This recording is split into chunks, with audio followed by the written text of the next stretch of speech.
আসসালামু আলাইকুম ওরহমতুল্লাহি ওবরাকাতুহু। রহমত বরকত সবার উপরে নাজিল হোক। আজকে আমরা ক্লাস 8 অর্থাৎ বিজ্ঞানের দ্বিতীয় অধ্যায়টা হচ্ছে কোষ কোষ বিভাজনও বলা যায়, কিন্তু অধ্যায়টার টাইটেল হয়েছে যে জীবের বৃদ্ধি ও বংশগতি। তো এখন এই যে শব্দ দুইটা যত ছোট, আসলে এটার ব্যাখ্যা এত ছোট না, এটার ব্যাখ্যা অনেক বড়। আমি ক্লাস 8-এর যেই বইটা, সেই বইটাকে অনেক স্ট্যান্ডার্ড মনে করি রেদার দেন ক্লাস 9-10-এর বইয়ের চাইতে। ক্লাস 8-এর বইটাতে চেষ্টা করা হয়েছে একটা স্টুডেন্টকে মোটামুটি বেসিক আইডিয়াটুকু ছোট করে দেওয়ার। তো অধ্যায়টার নাম কি? বৃদ্ধি। কার বৃদ্ধি? জীবের বৃদ্ধি। তাহলে একটা জীবের বৃদ্ধি হইতে গেলে কি লাগে? এই জীবের বৃদ্ধি হইতে গেলে বিভাজন হইতে হবে। কিসের বিভাজন? কোষের বিভাজন। তাহলে একটা জীব কখন বড় হবে? একটা জীব বড় হবে কখন? যখন তার সৃষ্টি শুরু হয়েছে যে জায়গাটা থেকে, বা সৃষ্টি হয়েছে যেখান থেকে, সেই জায়গা থেকেও যখন আস্তে আস্তে কোষ বিভাজিত হইতে হইতে বড় হবে। এবং তার সাথে আরেকটা শব্দ এখানে আসছে, সেটার নাম হচ্ছে বংশগতি। তা বংশগতিকে ইংরেজিতে আমরা হেরিডিটি বলি। তো এই বংশগতির মানেটা হইল যে একটা জীব যখন তার পিতামাতা থেকে আসতেছে, সেটা উদ্ভিদ হইতে পারে, সেটা প্রাণী হইতে পারে, উদ্ভিদ এবং প্রাণী দুইটাই হইতে পারে। সো দুইটাই যখন হবে, আমার কথা হচ্ছে যে এই হেরিডিটির মানে হইল যখন পিতামাতা যাদেরকে আমরা ইংরেজিতে প্যারেন্টস বলি, যেমন আমার বাবা মা, বা আমার বাবা মায়ের যে বাবা মা, বা তোমাদের যে বাবা মা, বা আপনাদের যে বাবা মা, তার বৈশিষ্ট্য থেকে আপনি বা আমি বা আমরা তৈরি হয়েছি, এবং আমাদের সন্তান আমাদের বৈশিষ্ট্য থেকেই তৈরি হবে। এই যে বৈশিষ্ট্যগুলো যে একটা প্রজন্ম থেকে আরেকটা প্রজন্মে যায়, এটার নাম বংশগতি।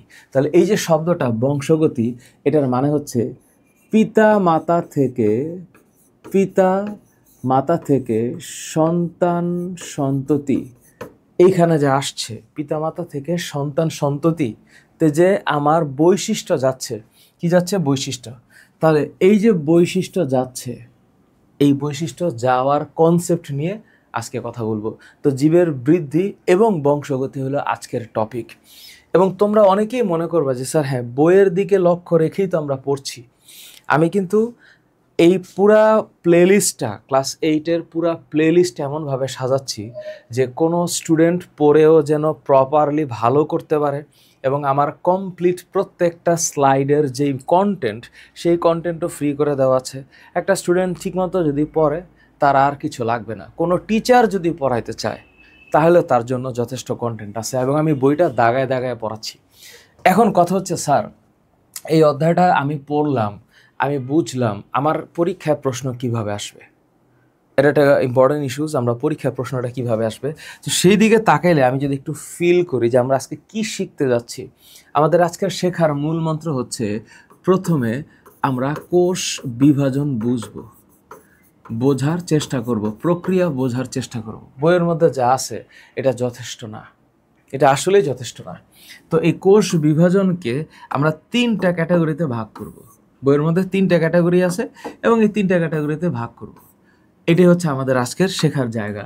প্রথমে আমরা ছোটবেলা থেকেও মনে হয় পড়ে আসছো, এবং এই সময়ও তোমরা এটা জানো যে এইটাকে আমি অ্যামাইটোসিস বলি। তারপরে দ্বিতীয় যেই অপশনসটা আছে বা প্রসেসটা আছে, এইটার নাম হইল মাইটোসিস, এবং তৃতীয় যে অপশনটা আছে, এইটার নাম হইল মিওসিস। তাহলে এখানে শব্দ কয়টা হইল? 3টা: অ্যামাইটোসিস, মাইটোসিস, মিওসিস। এই যে অ্যামাইটোসিস, এটাকে আমরা আদর করে আরেকটা নামেও ডাকতে পারি, সেটা হচ্ছে প্রত্যক্ষ কোষ বিভাজন। ইভেনচুয়ালি আমরা আদর করে আরেকটা জিনিস হবে না, এটার ইংলিশটাই হচ্ছে direct cell division. Direct cell division কি ডিভিশন? Direct cell division. আচ্ছা, মাইটোসিসকে আমরা আদর করে আরেকটা জিনিসও ডাকি, সেটার নাম হচ্ছে পরোক্ষ কোষ বিভাজন। পরোক্ষ। তো প্রত্যক্ষ শব্দটার মান হচ্ছে একদম সরাসরি, কিন্তু এখানে আসলে সরাসরি হয় না, এখানে আস্তে আস্তে ধীরে ধীরে হয়। তো এই পরোক্ষের আরেক নাম হচ্ছে ইনডিরেক্ট সেল ডিভিশন।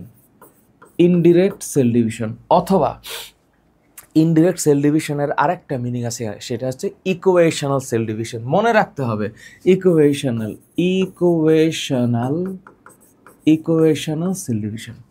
এই যে ইকুয়েশনাল, এটার মানে হচ্ছে সমীকরণিক। কেন সমীকরণিক কোষ বিভাজন বলে সেটার ব্যাখ্যা আমরা দিব একটু পরে। আশা করি তোমরা হয়তো কিছু কিছু জানো।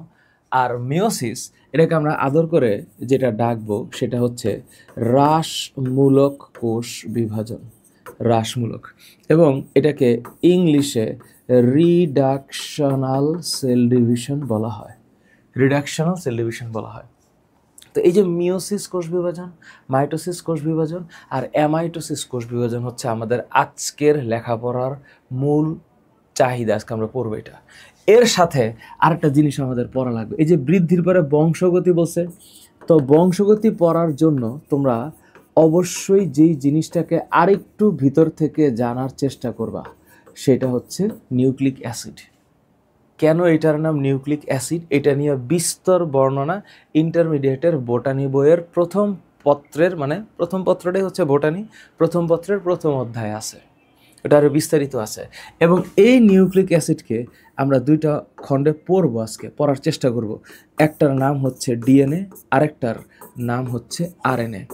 এই ডিএনএ মানে ডিঅক্সিরাইবো নিউক্লিক অ্যাসিড, শব্দটা হচ্ছে ডিঅক্সিরাইবো। তাহলে এই যে শব্দটা ডিঅক্সিরাইবো, এটার অনেক কারণ আছে কেন এটার নাম ডিঅক্সিরাইবো, আস্তে আস্তে বলছি।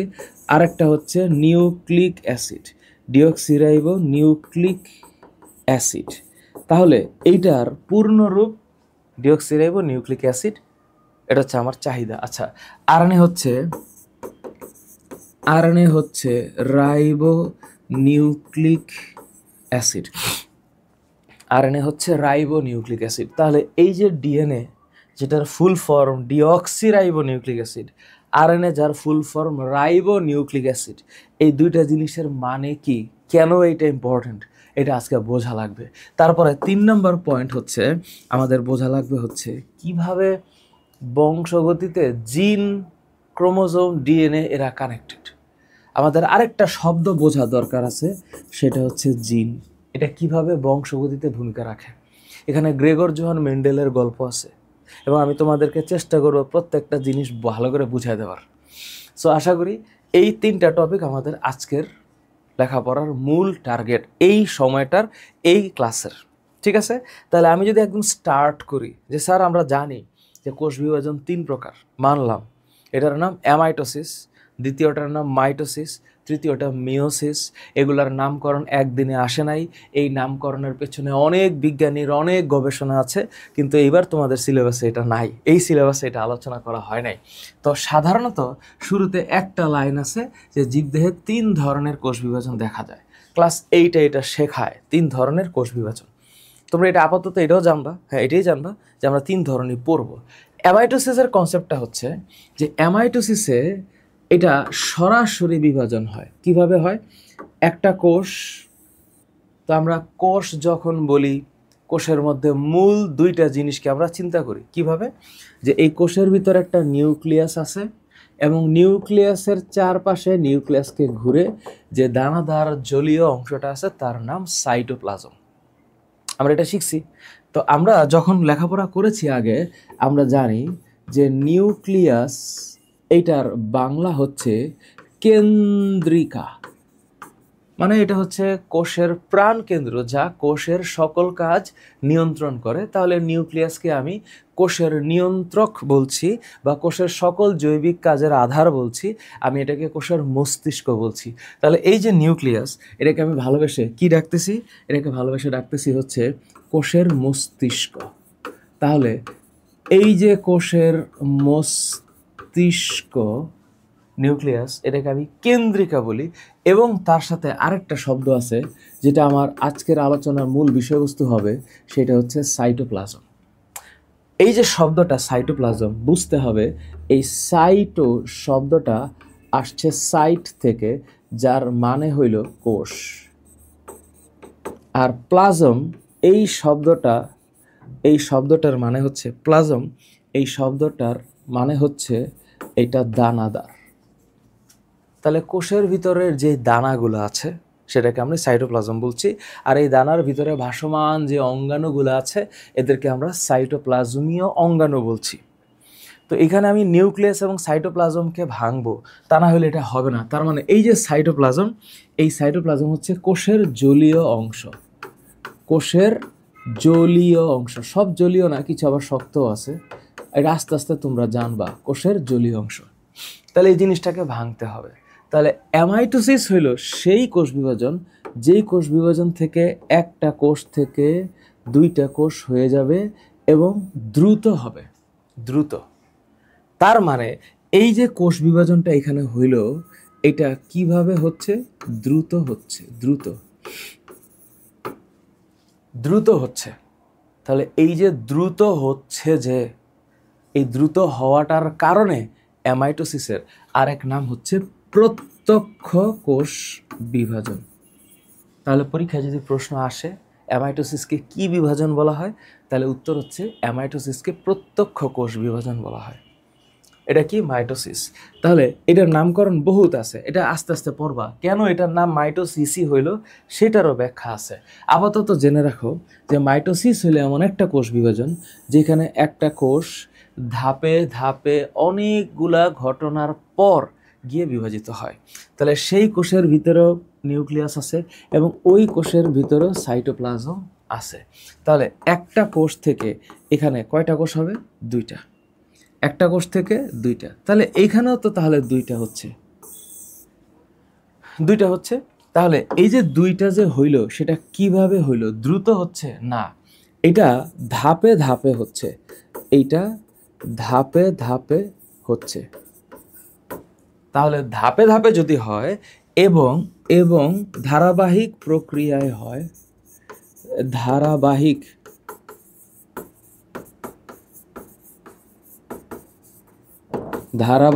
প্রক্রিয়ায় হয়, ধাপে ধাপে হয়, ধারাবাহিক প্রক্রিয়া হয়, তাহলে এই জন্য এইটার নাম হচ্ছে পরোক্ষ কোষ বিভাজন। পরোক্ষ কোষ বিভাজন, পরোক্ষ কোষ বিভাজন, এটার নাম পরোক্ষ কোষ বিভাজন। এখন পরোক্ষ কোষ বিভাজন বলতে কি বোঝায়? যেটা ধাপে ধাপে ধীরে ধীরে আস্তে আস্তে হয়, পরোক্ষ কোষ বিভাজন। এবার বাকিটা রয়ে গেল মিওসিস। এই যে মিওসিস, এটার খেলাটা আর একটু জটিল। তো এখানে যেই নিউক্লিয়াস এবং ক্রোমোজোম ছিল এরা সমান সমানভাবে ভাগবে, কিন্তু এইখানে বিষয়টা আলাদা। এখানে বিষয়টা হচ্ছে, এখানে একটা যে কোষ আছে এই কোষটা প্রথমে আগে ভাঙা আগে দুইটা হয় দুইটা। এবার এই দুইটার পর আরো চারটা হয়, 3, 4। তার মানে একটা কোষ ভেঙে মিওসিসে 4টা কোষ হচ্ছে। কনসেপ্টটা কোন জায়গায়? কনসেপ্টটা হচ্ছে সিম্পলি এইটা মাথায় রাখা লাগবে যে এইখানে যত সংখ্যক ক্রোমোজোম থাকে, ক্রোমোজোমের সংখ্যা বলছি, আশা করি তোমরা এটা জানো।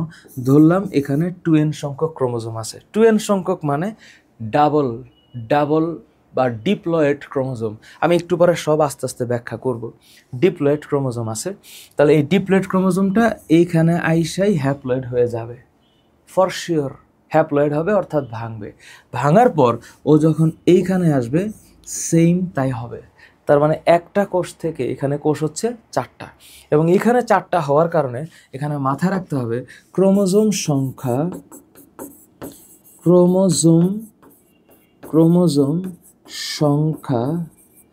অর্ধেক হয়ে যাবে।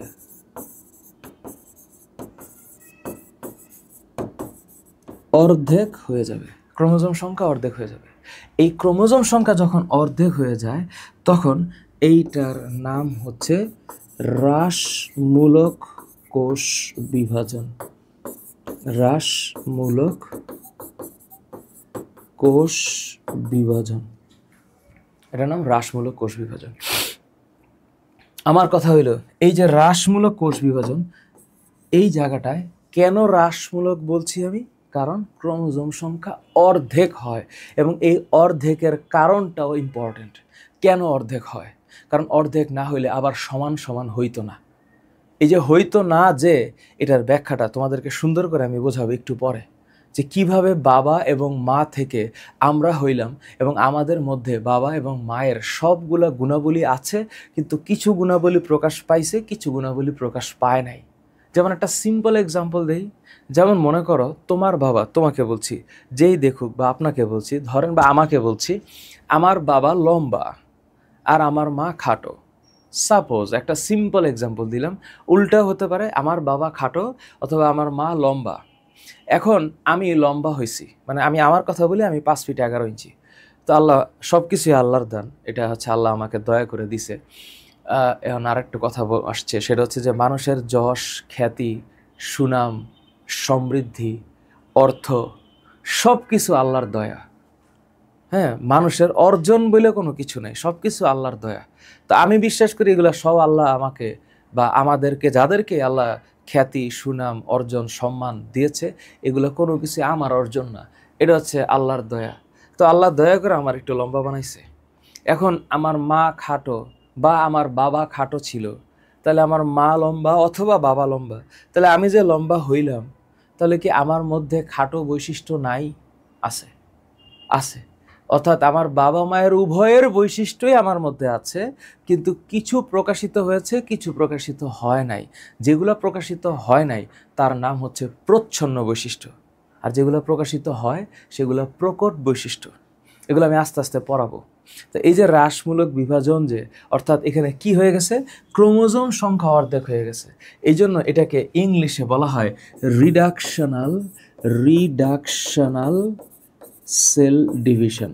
Reductional cell division. তাহলে রিডাকশন শব্দের মানে হচ্ছে হ্রাস পাওয়া, রিডাকশন কমে যাওয়া। তো এটা গেলে একটা নর্মাল কনসেপ্ট, এবং এই নর্মাল কনসেপ্টের পরে আমাদেরকে একটু বুঝে ফেলতে হবে যে অ্যামাইটোসিসটা কী জিনিস। আমরা যখন একটা শব্দ উচ্চারণ করি মাইটোসিস, আরেকটা জিনিস ফিল করো, এই মিয়া, এই একটু বায়োলজিক্যাল টার্ম তোমাদেরকে বলি, এই মিয়া মানে হইল রক্ত, রক্ত। কিন্তু যখন আমি এটার সামনে অ্যানিমিয়া বলবো, অ্যানিমিয়া, অ্যানা, অ্যানা বা এই শব্দটার মানে হচ্ছে নাই। বায়োলজিতে যখনই টার্ম উচ্চারিত হবে, টার্ম, এই টার্ম উচ্চারিত হবে, এইটার মানে হচ্ছে যে এটা নাই, এইটার মানে হচ্ছে নাই। তার মানে অ্যামাইটোসিস, অর্থাৎ এটা মাইটোসিস না। তাহলে আমি যখন এখানে উচ্চারণ করব অ্যামাইটোসিস, তো আমি যখন এখানে লিখবো হচ্ছে অ্যামাইটোসিস, তার মানে এটা হচ্ছে নট মাইটোসিস। তো এটা কেন নট মাইটোসিস? মানে মাইটোসিসে যা হয় এখানে তা হয় না। অর্থাৎ মাইটোসিস শব্দটার মানে হচ্ছে ধারাবাহিক প্রক্রিয়া। তাহলে যখন আমি ধারাবাহিক বলছি কোনো কিছুকে, ধারাবাহিক প্রক্রিয়া, তাহলে এটার সাথে মানে হচ্ছে নয়, তাহলে এটা ধারাবাহিক প্রক্রিয়া না, এটা তাড়াতাড়ি হয়। অর্থাৎ এটা মাতৃকোষ, যেই কোষটা ভাঙে এইটার নাম মাতৃকোষ, এটাকে ইংলিশে মাদার সেল বলা হয়। কি সেল? Mother sell. আর এই মাদার সেল থেকে যখন এই যে নিউক্লিয়াসটা একটু ডাম্বেল আকৃতির হইল, সাইটোপ্লাজমের মাঝে একটা খাঁজের সৃষ্টি হইল, তারপরে খাঁজটা আরেকটু ভিতরে গিয়া আরেকটু ক্লোজার হইল, এরপরে গিয়া দুইটা কোষ হয়ে গেল। তো এই যে দুইটা অপত্য কোষ হইল, এই যে অপত্য শব্দটার মানে হইল নতুন, নিউ। তাহলে যেহেতু এটা মাতৃকোষ, তাহলে এই কোষটা থেকে যে কোষটা হচ্ছে, এটাকে ইংলিশে ডটার সেল বলা হয়। এটাকে ইংলিশে ডটার সেল বলে। ডটার মানে অপত্য কোষ। অপত্য কোষ কেন ডটার হইল, এটা কেন কন্যা কোষ? কারণ এইটা কিছুদিন পরে আবার যখন বিভাজিত হবে, তখন ও হবে মাদার সেল। তাহলে এখানে সান সেল বললে আর সেটা মাদার হয় না। এই জন্য ডটার শব্দটার মানে কন্যার জেন্ডার কে নির্দেশ করে নাই, এখানে প্রোডাক্টিভিটিকে নির্দেশ করছে যে ও আবার ভবিষ্যতে মাদার সেল হবে। তাহলে এই যে ডটার সেল হইল অপত্য, এই যে শব্দটা অপত্য, এই শব্দটার মানে হইল নতুন। এটা একটু মাথায় রাখবা, অপত্য এই শব্দটার মানে হইল নতুন। তাহলে নতুন কোষ, তাহলে এই যে মাদার সেল আর ওই যে ডটার সেল অপত্য কোষ, তাহলে মাতৃকোষ ভেঙে যখন অপত্য কোষ হবে এবং সরাসরি হবে, তাড়াতাড়ি হবে, কোনো ধরনের ডিলে ছাড়া হবে, তার নাম অ্যামাইটোসিস। তাহলে এখানে কি হবে, কোন লাইনটা কি হবে, কোন কোন জটিল কোন জটিল ও ধারাবাহিক, কোন জটিল ও ধারাবাহিক প্রক্রিয়া ছাড়া সরাসরি সরাসরি বিভাজিত হয়।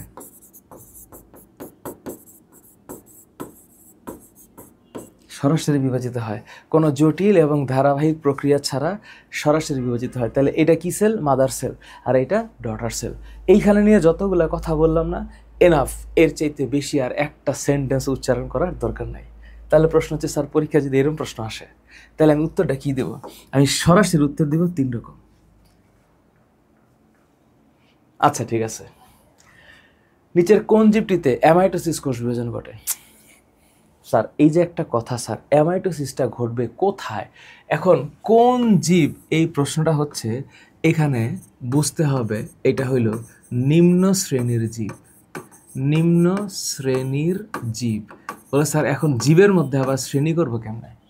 আচ্ছা, এইটা বোঝার আরেকটা বুদ্ধি হচ্ছে এককোষী জীব। এককোষী জীব, এইটা বোঝার জন্য এবার একটু বইয়ে যাওয়া লাগবে। সো বইয়ের মধ্যে এখানে একটু কথাবার্তা লেখা আছে, এই জায়গায় লেখা আছে যে এই ধরনের কোষ বিভাজন, এই ধরনের কোষ বিভাজন, এই যে ব্যাকটেরিয়া, ইস্ট, ছত্রাক, অ্যামিবা, লাইন কয়টা বলছি? 4টা। খুব খেয়াল করো।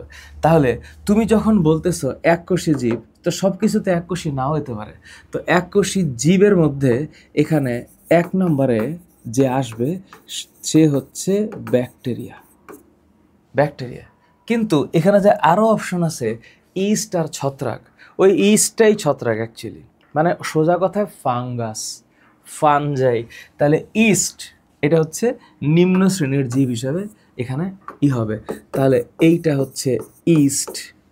ইস্ট ছত্রাকেরই একটা প্রজাতি, ইস্ট। আর ফানজাই, ফানজাই এটা হচ্ছে হোলিস্টিক একটা বড় শব্দ হলো ছত্রাক।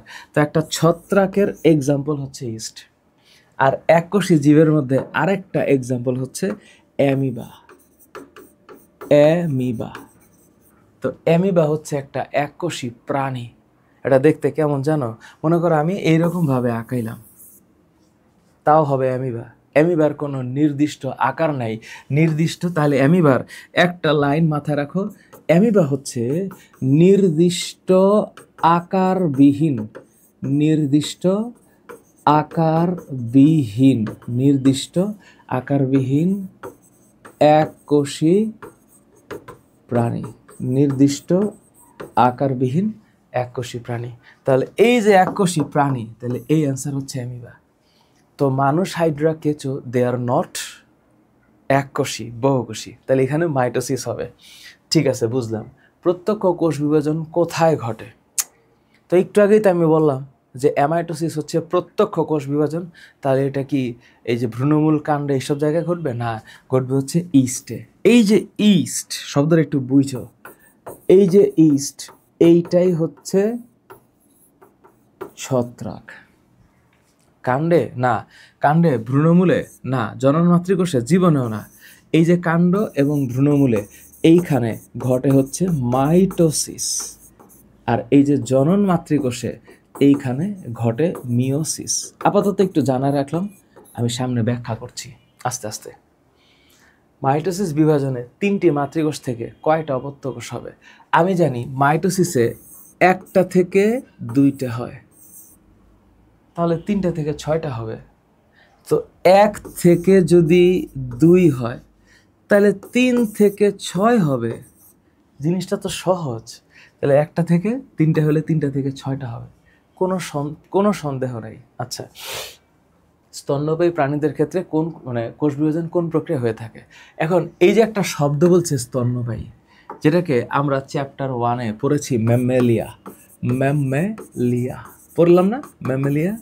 তো এই যে আমরা ম্যামেলিয়া পড়ছি, এটা কি উচ্চ শ্রেণী না নিম্ন শ্রেণী? আমরা কি, আমরা বডিতে উচ্চ শ্রেণী, কাজে কর্মে নিম্ন শ্রেণী, তাই না? কারণ মানুষ হচ্ছে একমাত্র প্রাণী, যেই প্রাণী প্রয়োজনের অতিরিক্ত কথা বলে এবং হইল আরেকজনের গীবত করে। মানুষ আমানতের খেয়ানত করে, মানুষ মিথ্যা কথা বলে, মানুষ অপ্রয়োজনে বেশি খায় এবং বেশি অসুস্থ হয়। তো মানুষের আবার ভালো কোয়ালিটিও আছে, খারাপ কোয়ালিটিও আছে।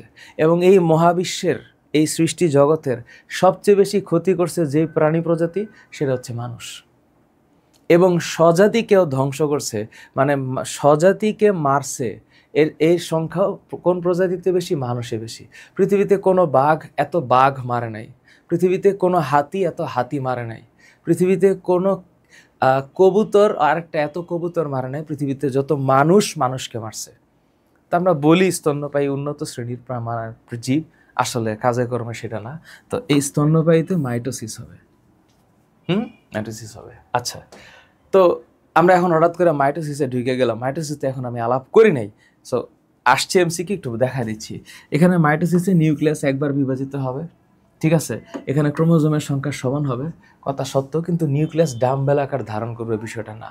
কারণ নিউক্লিয়াস ডাম্বেল হবে, এই ডাম্বেল হবে অ্যামাইটোসিসে, অ্যামাইটোসিসে। তাহলে এখানে রাইট অ্যান্সার কি হবে? এখানে রাইট অ্যান্সার হবে 1 and 2। এখানে রাইট অ্যান্সারটা হবে 1 and 2। এখন আমি তো মাইটোসিস নিয়ে আলাপ করি নাই, এখন আলাপ করব। ঠান্ডা মাথায় একটু শুনো, আমার এখানে 20 মিনিট সময় লাগবে। মাইটোসিস বলতে বোঝাচ্ছে যে আমার একটা কোষ আছে, তো কোষের ভিতরে এখানে নিউক্লিয়াস আছে, আমি ধরে নিলাম এখানে নিউক্লিয়াস আছে। এখন স্যার একটা কোষ দেখতে কেমন একটু পরে দেখাচ্ছি। এই কোষটা কিন্তু আমি 1D আঁকাচ্ছি, কোষ অ্যাকচুয়ালি 3D। তো এই কোষকে কেন্দ্র করে এটার ভিতরে এই যে পেঁচানো সুতার মতো যে অংশটা আছে, এটাকে আমি আপাতত বলছি ক্রোমাটিন তন্তু। হ্যাঁ, ক্রোমাটিন। সো আপাতত বলছি ক্রোমাটিন তন্তু। তাহলে এই যে এটা যখন এরকম পেঁচায়া থাকে, পেঁচানো, তাহলে এটার নাম কি? এটার নাম ক্রোমাটিন তন্তু। এখন ঠান্ডা মাথায় একটু বোঝো। তাহলে এটাকে আমি বলছি একটা কোষ, আমি এটাকে কি বলছি? একটা কোষ। এবার কোষের ভিতরে আমি এই যে মাঝখানে যেটাকে আঁকাইলাম, এটাকে আমি বলছি নিউক্লিয়াস। নিউক্লিয়াস। এইবার আমি যখন এই পেঁচানো সুতা, যখন ও অতিরিক্ত পেঁচাইয়া থাকে, পেঁচানো সুতার কথা বলছি, এই পেঁচানো সুতার নাম হচ্ছে ক্রোমাটিন তন্তু। ক্রোমাটিন তন্তু। যখন তুমি তন্তুর নামটা শুনবা, তন্তু, তাহলে এইটাকে ইংলিশে বলা হয় ফাইবার। তো ফাইবারের ভালো ইংরেজি হচ্ছে, মানে ভালো বাংলা হচ্ছে সুতা। তো যেহেতু ও পেঁচানো আছে, তাই তার নাম ক্রোমাটিন। এবার বায়োলজিতে কিছু টার্মিনোলজি তোমাদেরকে শিখাই দিচ্ছি, এটা একটু ভালো করে একটু ফিল করবে আমি কি বলছি। হ্যাঁ, টার্মিনোলজিগুলো একটু মাথায় রাখো। টার্মিনোলজি তোমাদেরকে গত ক্লাসে, মানে চ্যাপ্টার 1-এও আমি এই কিছু টার্মিনোলজির কথা বলছিলাম। আশা করি তোমরা সেগুলোরে পড়ছো, কারণ লেখাপড়াটা তোমার নিজের দায়িত্ব। আচ্ছা, ঠিক আছে। তাইলে ক্রোমা শব্দটা হচ্ছে ক্রোমা। আজকের পরের থেকে যখন তুমি এই ক্রোমা শব্দটা শুনবা, তুমি মনে রাখবা ক্রোমা মানে হচ্ছে রঙিন। আর টিন যখন শুনবা, টিন, টিন, এই শব্দটার মানে হইল টিন। এই টিনের মানে হইল সুতা। তো যখন কোনো কিছু সূত্রাকার হবে, তার নাম হচ্ছে টিন, ক্রোমাটিন। এবার ক্রোমো, হ্যাঁ, এরপরে আরেকটা শব্দ হচ্ছে সোমা। সোমা এই শব্দের মানে হলো দেহ। সোমা এই শব্দের মানে দেহ, সোম দেহ, ক্রোমোসোম ক্রোমোসোমা, সোম মানে হচ্ছে দেহ। তুমি চাইলে এটার উচ্চারণটা সোম করতে পারো, জোমও করতে পারো, কোনো সমস্যা নেই। তুমি সোমও করতে পারো, জোমও করতে পারো। তাহলে ক্রোমোসোম এটা হচ্ছে দেহ। আরেকটা জিনিস আছে, টিড নামে একটা শব্দটা আছে, টিড, TID, উচ্চারণটা হচ্ছে টিড, একটু পরে পড়বা। এই টিড মানে হচ্ছে খণ্ডিত অংশ। কি অংশের কথা বললাম? খণ্ডিত অংশের কথা বললাম, ঠিক আছে? টিড মানে খণ্ডিত অংশ। তাহলে এই যে ক্রোমাটিন তন্তু যখন পেঁচানো সুতা থাকবে, এবার এই জিনিসটাই যখন একটু কোষ বিভাজনের সময়, এই জিনিসটাই যখন কোষ বিভাজনের সময় মোটা হয়ে যাবে, কেমন? এগুলো যখন একটু মোটা হবে, হইল না মোটা? এই যে মোটা যে হইল না, তখন আমরা এটাকে কি বলবো? যখন ক্রোমোজোমগুলো একটু মোটা হয়, মোটা মোটা হয়, খাটো হয়, খাটো ও মোটা হয়, তখন আমরা এগুলার নাম দিই, আমরা এগুলাকে বলি হচ্ছে ক্রোমোসোম। আমরা এদেরকে কি বলি? ক্রোমোসোম। কখনো ভুলো না। আবার কোষ বিভাজনের সময় একটা জায়গা থাকে, যেই জায়গাটাতে ক্রোমোজোমগুলা ভাঙে, ক্রোমোজোমগুলা ভাঙে না, সেই জায়গাটাকে বলা হয় সেন্ট্রোমিয়ার। তাহলে এই যে মাঝখানে যে জায়গাটা আমি দিলাম, এই জায়গাটার নাম কি? সেন্ট্রোমিয়ার। এই জায়গাটার নাম সেন্ট্রোমিয়ার, বুঝছো? এরপরে এই জায়গাটা যখন ক্রোমোজোমটা লম্বালম্বিভাবে দুই ভাগ হবে, কেমন? ধরো ও মোটা ছিল, হ্যাঁ মোটা ছিল, 1 2, তারপরে এই যে এটার দিকে দেখো,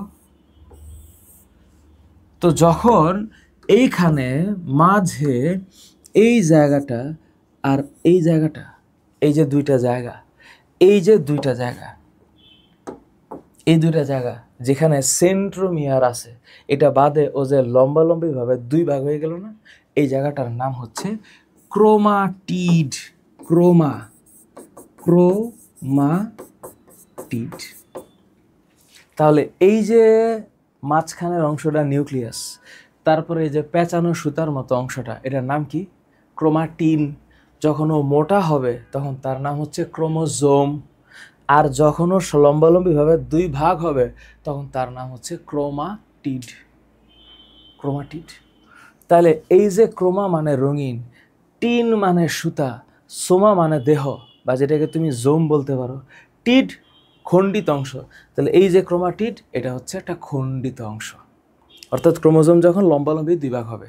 তাহলে এই যে এত কথা বললাম, এটার মানে হইল যখন আমি মাইটোসিস বলবো তখন ফিল করবে একটা জিনিস, যে একটা কোষ থেকে যখন দুইটা কোষ হবে, তখন এই কোষটা, মানে এই যে এই কোষটা ঠিক যেমন একদম হুবহু এই রকমের দুইটা কোষ হবে, হুবহু সেম টু সেম। এইবার এইখানে যতটা ক্রোমোজোম আছে, আমি ধরলাম মানুষের একটা কোষে 46টা ক্রোমোজোম আছে, তাহলে এইখানেও ঠিক 46টা ক্রোমোজোমই হবে। তাহলে মাইটোসিসের বৈশিষ্ট্যগুলোর মধ্যে ঠান্ডা মাথায় একটু ফিল করো। মাইটোসিসের বৈশিষ্ট্য হচ্ছে এটা দেহকোষের বিভাজন। দেহকোষ কাকে বলে? যে কোষ বডি ডেভেলপমেন্ট করে। দ্বিতীয়ত, মাতৃকোষের নিউক্লিয়াস একবার বিভাজিত হয়, তাহলে একবার ভাঙলে দুইটা নিউক্লিয়াস হবে। মাতৃকোষটি বিভাজিত হয়ে সমগুণ সম্পন্ন। কি গুণ সম্পন্ন? সমগুণ, অর্থাৎ ক্রোমোজোম সংখ্যা সমান বা কোয়ালিটি সেম, এরকম দুইটা অপত্য কোষ সৃষ্টি করে। তাহলে এই যে অপত্য, এটার মানে হচ্ছে নতুন কোষ বা ডটার সেল। এই ধরনের বিভাজনে মাতৃকোষের ক্রোমোজোম সংখ্যা এবং অপত্য কোষের ক্রোমোজোম সংখ্যা কেমন থাকে? সমান। এবং এই সমান থাকে বলে এটাকে ইকুয়েশনাল সেল ডিভিশন বলে। ইকুয়েশনাল সেল ডিভিশন বলে। ইকুয়েশনাল সেল ডিভিশন বলে। এই ধরনের বিভাজনের প্রতিটি ক্রোমোজোম কি হবে? লম্বালম্বিভাবে দুই ভাগে বিভক্ত হয়। যখনই বিভক্ত হয় তখন এই লম্বালম্বিভাবে বিভক্ত অংশটাকে বলা হয় ক্রোমাটিড। এখানে লেখা নাই। এই যে লম্বালম্বিভাবে দুই ভাগে বিভক্ত হয়, তখন এটাকে বলা হয় হচ্ছে লম্বালম্বিভাবে বিভক্ত হওয়ার পর এটাকে ক্রোমাটিড বলে, ক্রোমাটিড বলা হয়। লম্বালম্বিভাবে বিভক্ত হলে এটাকে কি বলা হয়? ক্রোমাটিড। বুঝতে পারছি? এই হচ্ছে মাইটোসিসের বৈশিষ্ট্য, এবং ভালো মতো এই বৈশিষ্ট্যটা সুন্দর করে প্র্যাকটিস করবা, ভালো মতো পড়বা, বুঝা পড়বা। এখন স্যার এই ঘটনাটা হয় কেমনে? বিষয়টা তো স্যার এত সহজ না, বিষয়টা তো একটু জটিল। জটিল না? জটিল। তাহলে স্যার মাইটোসিসের সংজ্ঞা কি? আমি যদি সংজ্ঞা লিখি তাহলে বলবো যে প্রক্রিয়ায় একটি মাতৃকোষ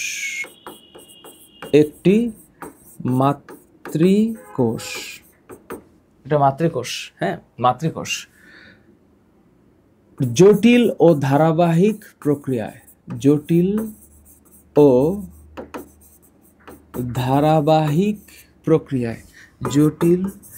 ও ধারাবাহিক প্রক্রিয়ার মাধ্যমে সম আকৃতি ও সমগুণ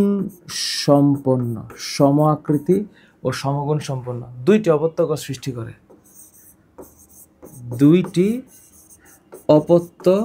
কোষ সৃষ্টি করে। তার মানে মাইটোসিসের রেজাল্ট হচ্ছে দুইটি অপত্য কোষ সৃষ্টি করে, যেখানে অপত্য কোষের ক্রোমোজোম সংখ্যা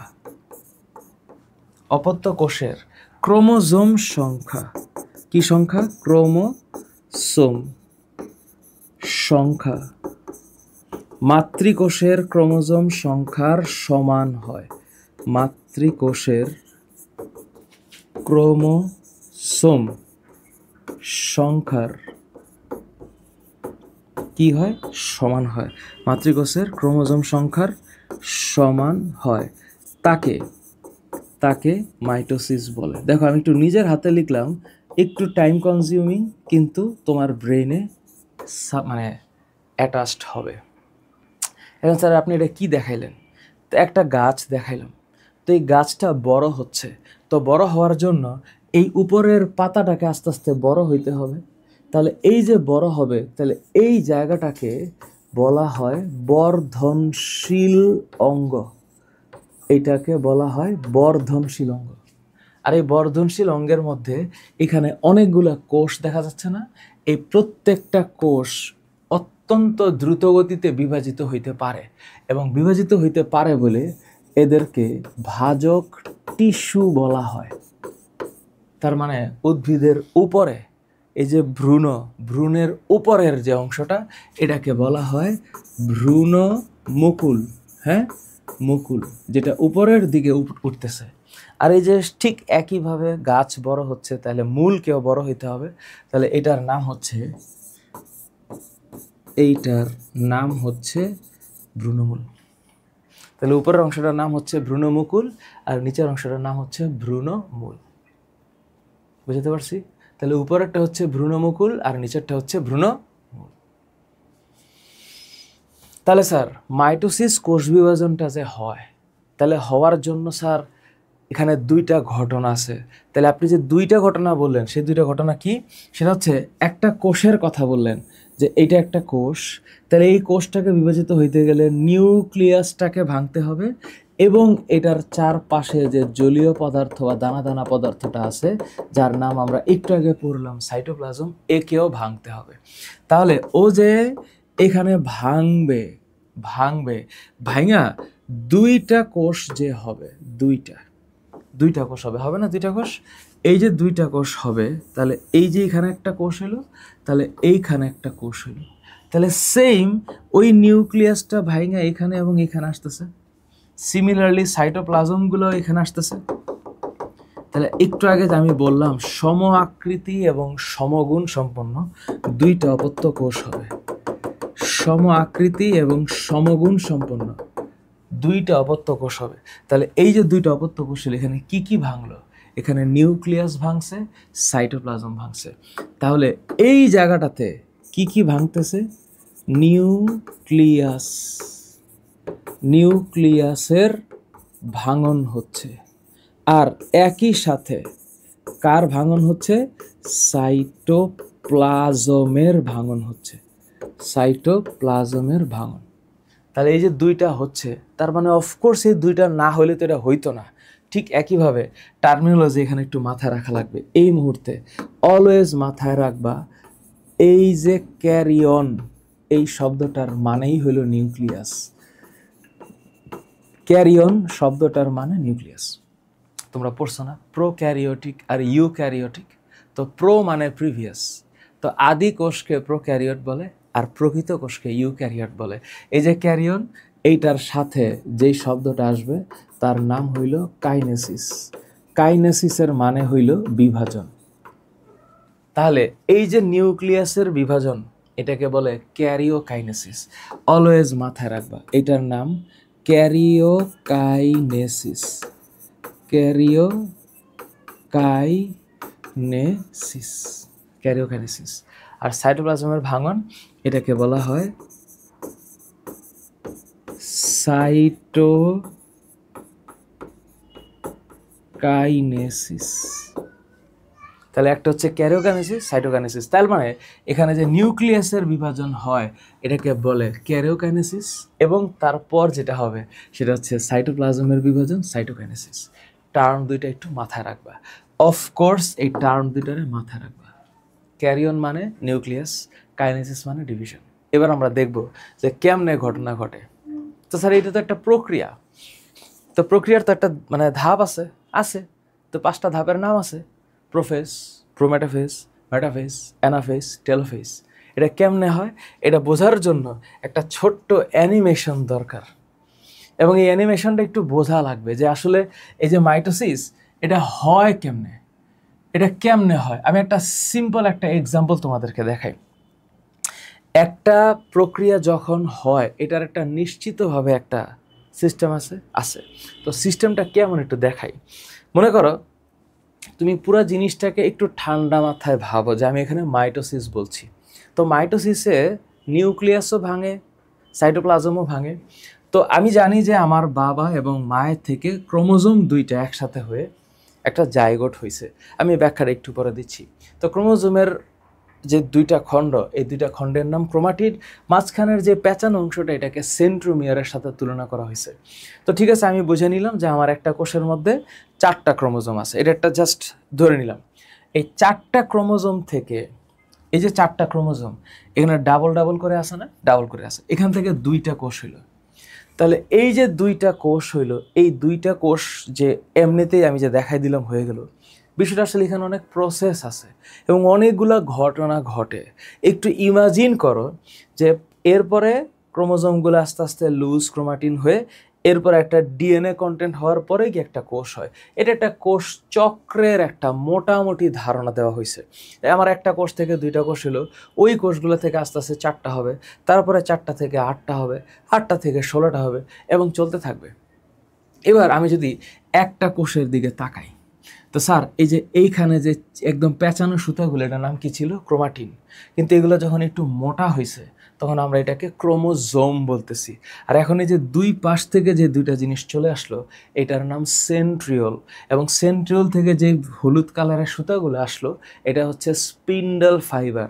এবং স্পিন্ডল ফাইবারের মধ্যে সেন্ট্রোমিয়ারগুলো যখন মাঝখানে থাকে এটার নাম হলো মেটাফেজ।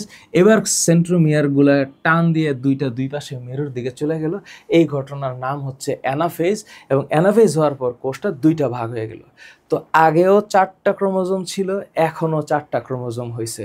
তো এইখানে যে নিউক্লিয়াসটা হয়েছে, এই নিউক্লিয়াসের চারপাশে 4টা ক্রোমোজোম, এই নিউক্লিয়াসের চারপাশে 4টা ক্রোমোজোম। আগে একটা কোষ ছিল, এখন 2টা কোষ হয়েছে। এই যে 2টা কোষ, এটা হইল অপত্য কোষ। এবং এই অপত্য কোষের ক্রোমোজোম সংখ্যা সমান, এবং সমান বলে এটাকে মাইটোসিস কোষ বিভাজন বলে। তাহলে একটা কোষ থেকে যখন 2টা কোষ হচ্ছে, যখন ক্রোমোজোমের সংখ্যা সমান থাকতেছে, তার মানে ক্রোমোজোমের সংখ্যা সমান থাকতে হলে ক্রোমোজোমকে ভাঙতে হবে। আর ক্রোমোজোম যখন ভাঙে তখন সেন্ট্রোমিয়ার ব্যতীত ক্রোমোজোমের লম্বালম্বী যে অবস্থান, এটার নাম হচ্ছে ক্রোমাটিড। কি কি নাম? ক্রোমাটিড। তো এটা হচ্ছে একটা সিম্পল একটা ছোট্ট এক্সপ্লেনেশন, এবং এই টোটাল ছোট্ট এক্সপ্লেনেশনটাকে আমি একটু হালকা করে এখানে বললাম। এবার আমার একটা মনের কথা আছে। মনের কথা হইল, স্যার এটা তো মাইটোসিস গেল, এখন স্যার মাইটোসিসের পরের ঘটনাটা কি? ঘটনাটা হচ্ছে স্যার এই যে পুরোটা বললেন প্রোফেজ, প্রোমেটাফেজ, মেটাফেজ, এটা তো একটা ধাপ আছে। তো ধাপের ক্ষেত্রে প্রোফেজ এটার বাংলা হইল প্রাক পর্যায়, তারপর এইটা হচ্ছে প্রাক মধ্য পর্যায়, তারপর এটা হচ্ছে মধ্য পর্যায়, তারপর এইটা হইল গতি পর্যায়, তারপরে এইটা হচ্ছে অন্ত পর্যায়, এটা হইল অন্ত পর্যায়। তাহলে এই যে একটা গতি পর্যায় আর একটা অন্ত পর্যায়, এই ঘটনাটা কি আসলে এটা বোঝার জন্য একটু শান্তি মতো আমার কথাগুলো একটু শুনবা, হ্যাঁ, একটু শান্তি মতো শুনবা। তো আমি একটু পরে একটা একটা করে ধাপে ধাপে পড়াবো। আগে ধাপে ধাপে পড়ানোর আগে তোমাদেরকে একটু বুঝাই যে ঘটনাটা আসলে কি হয়।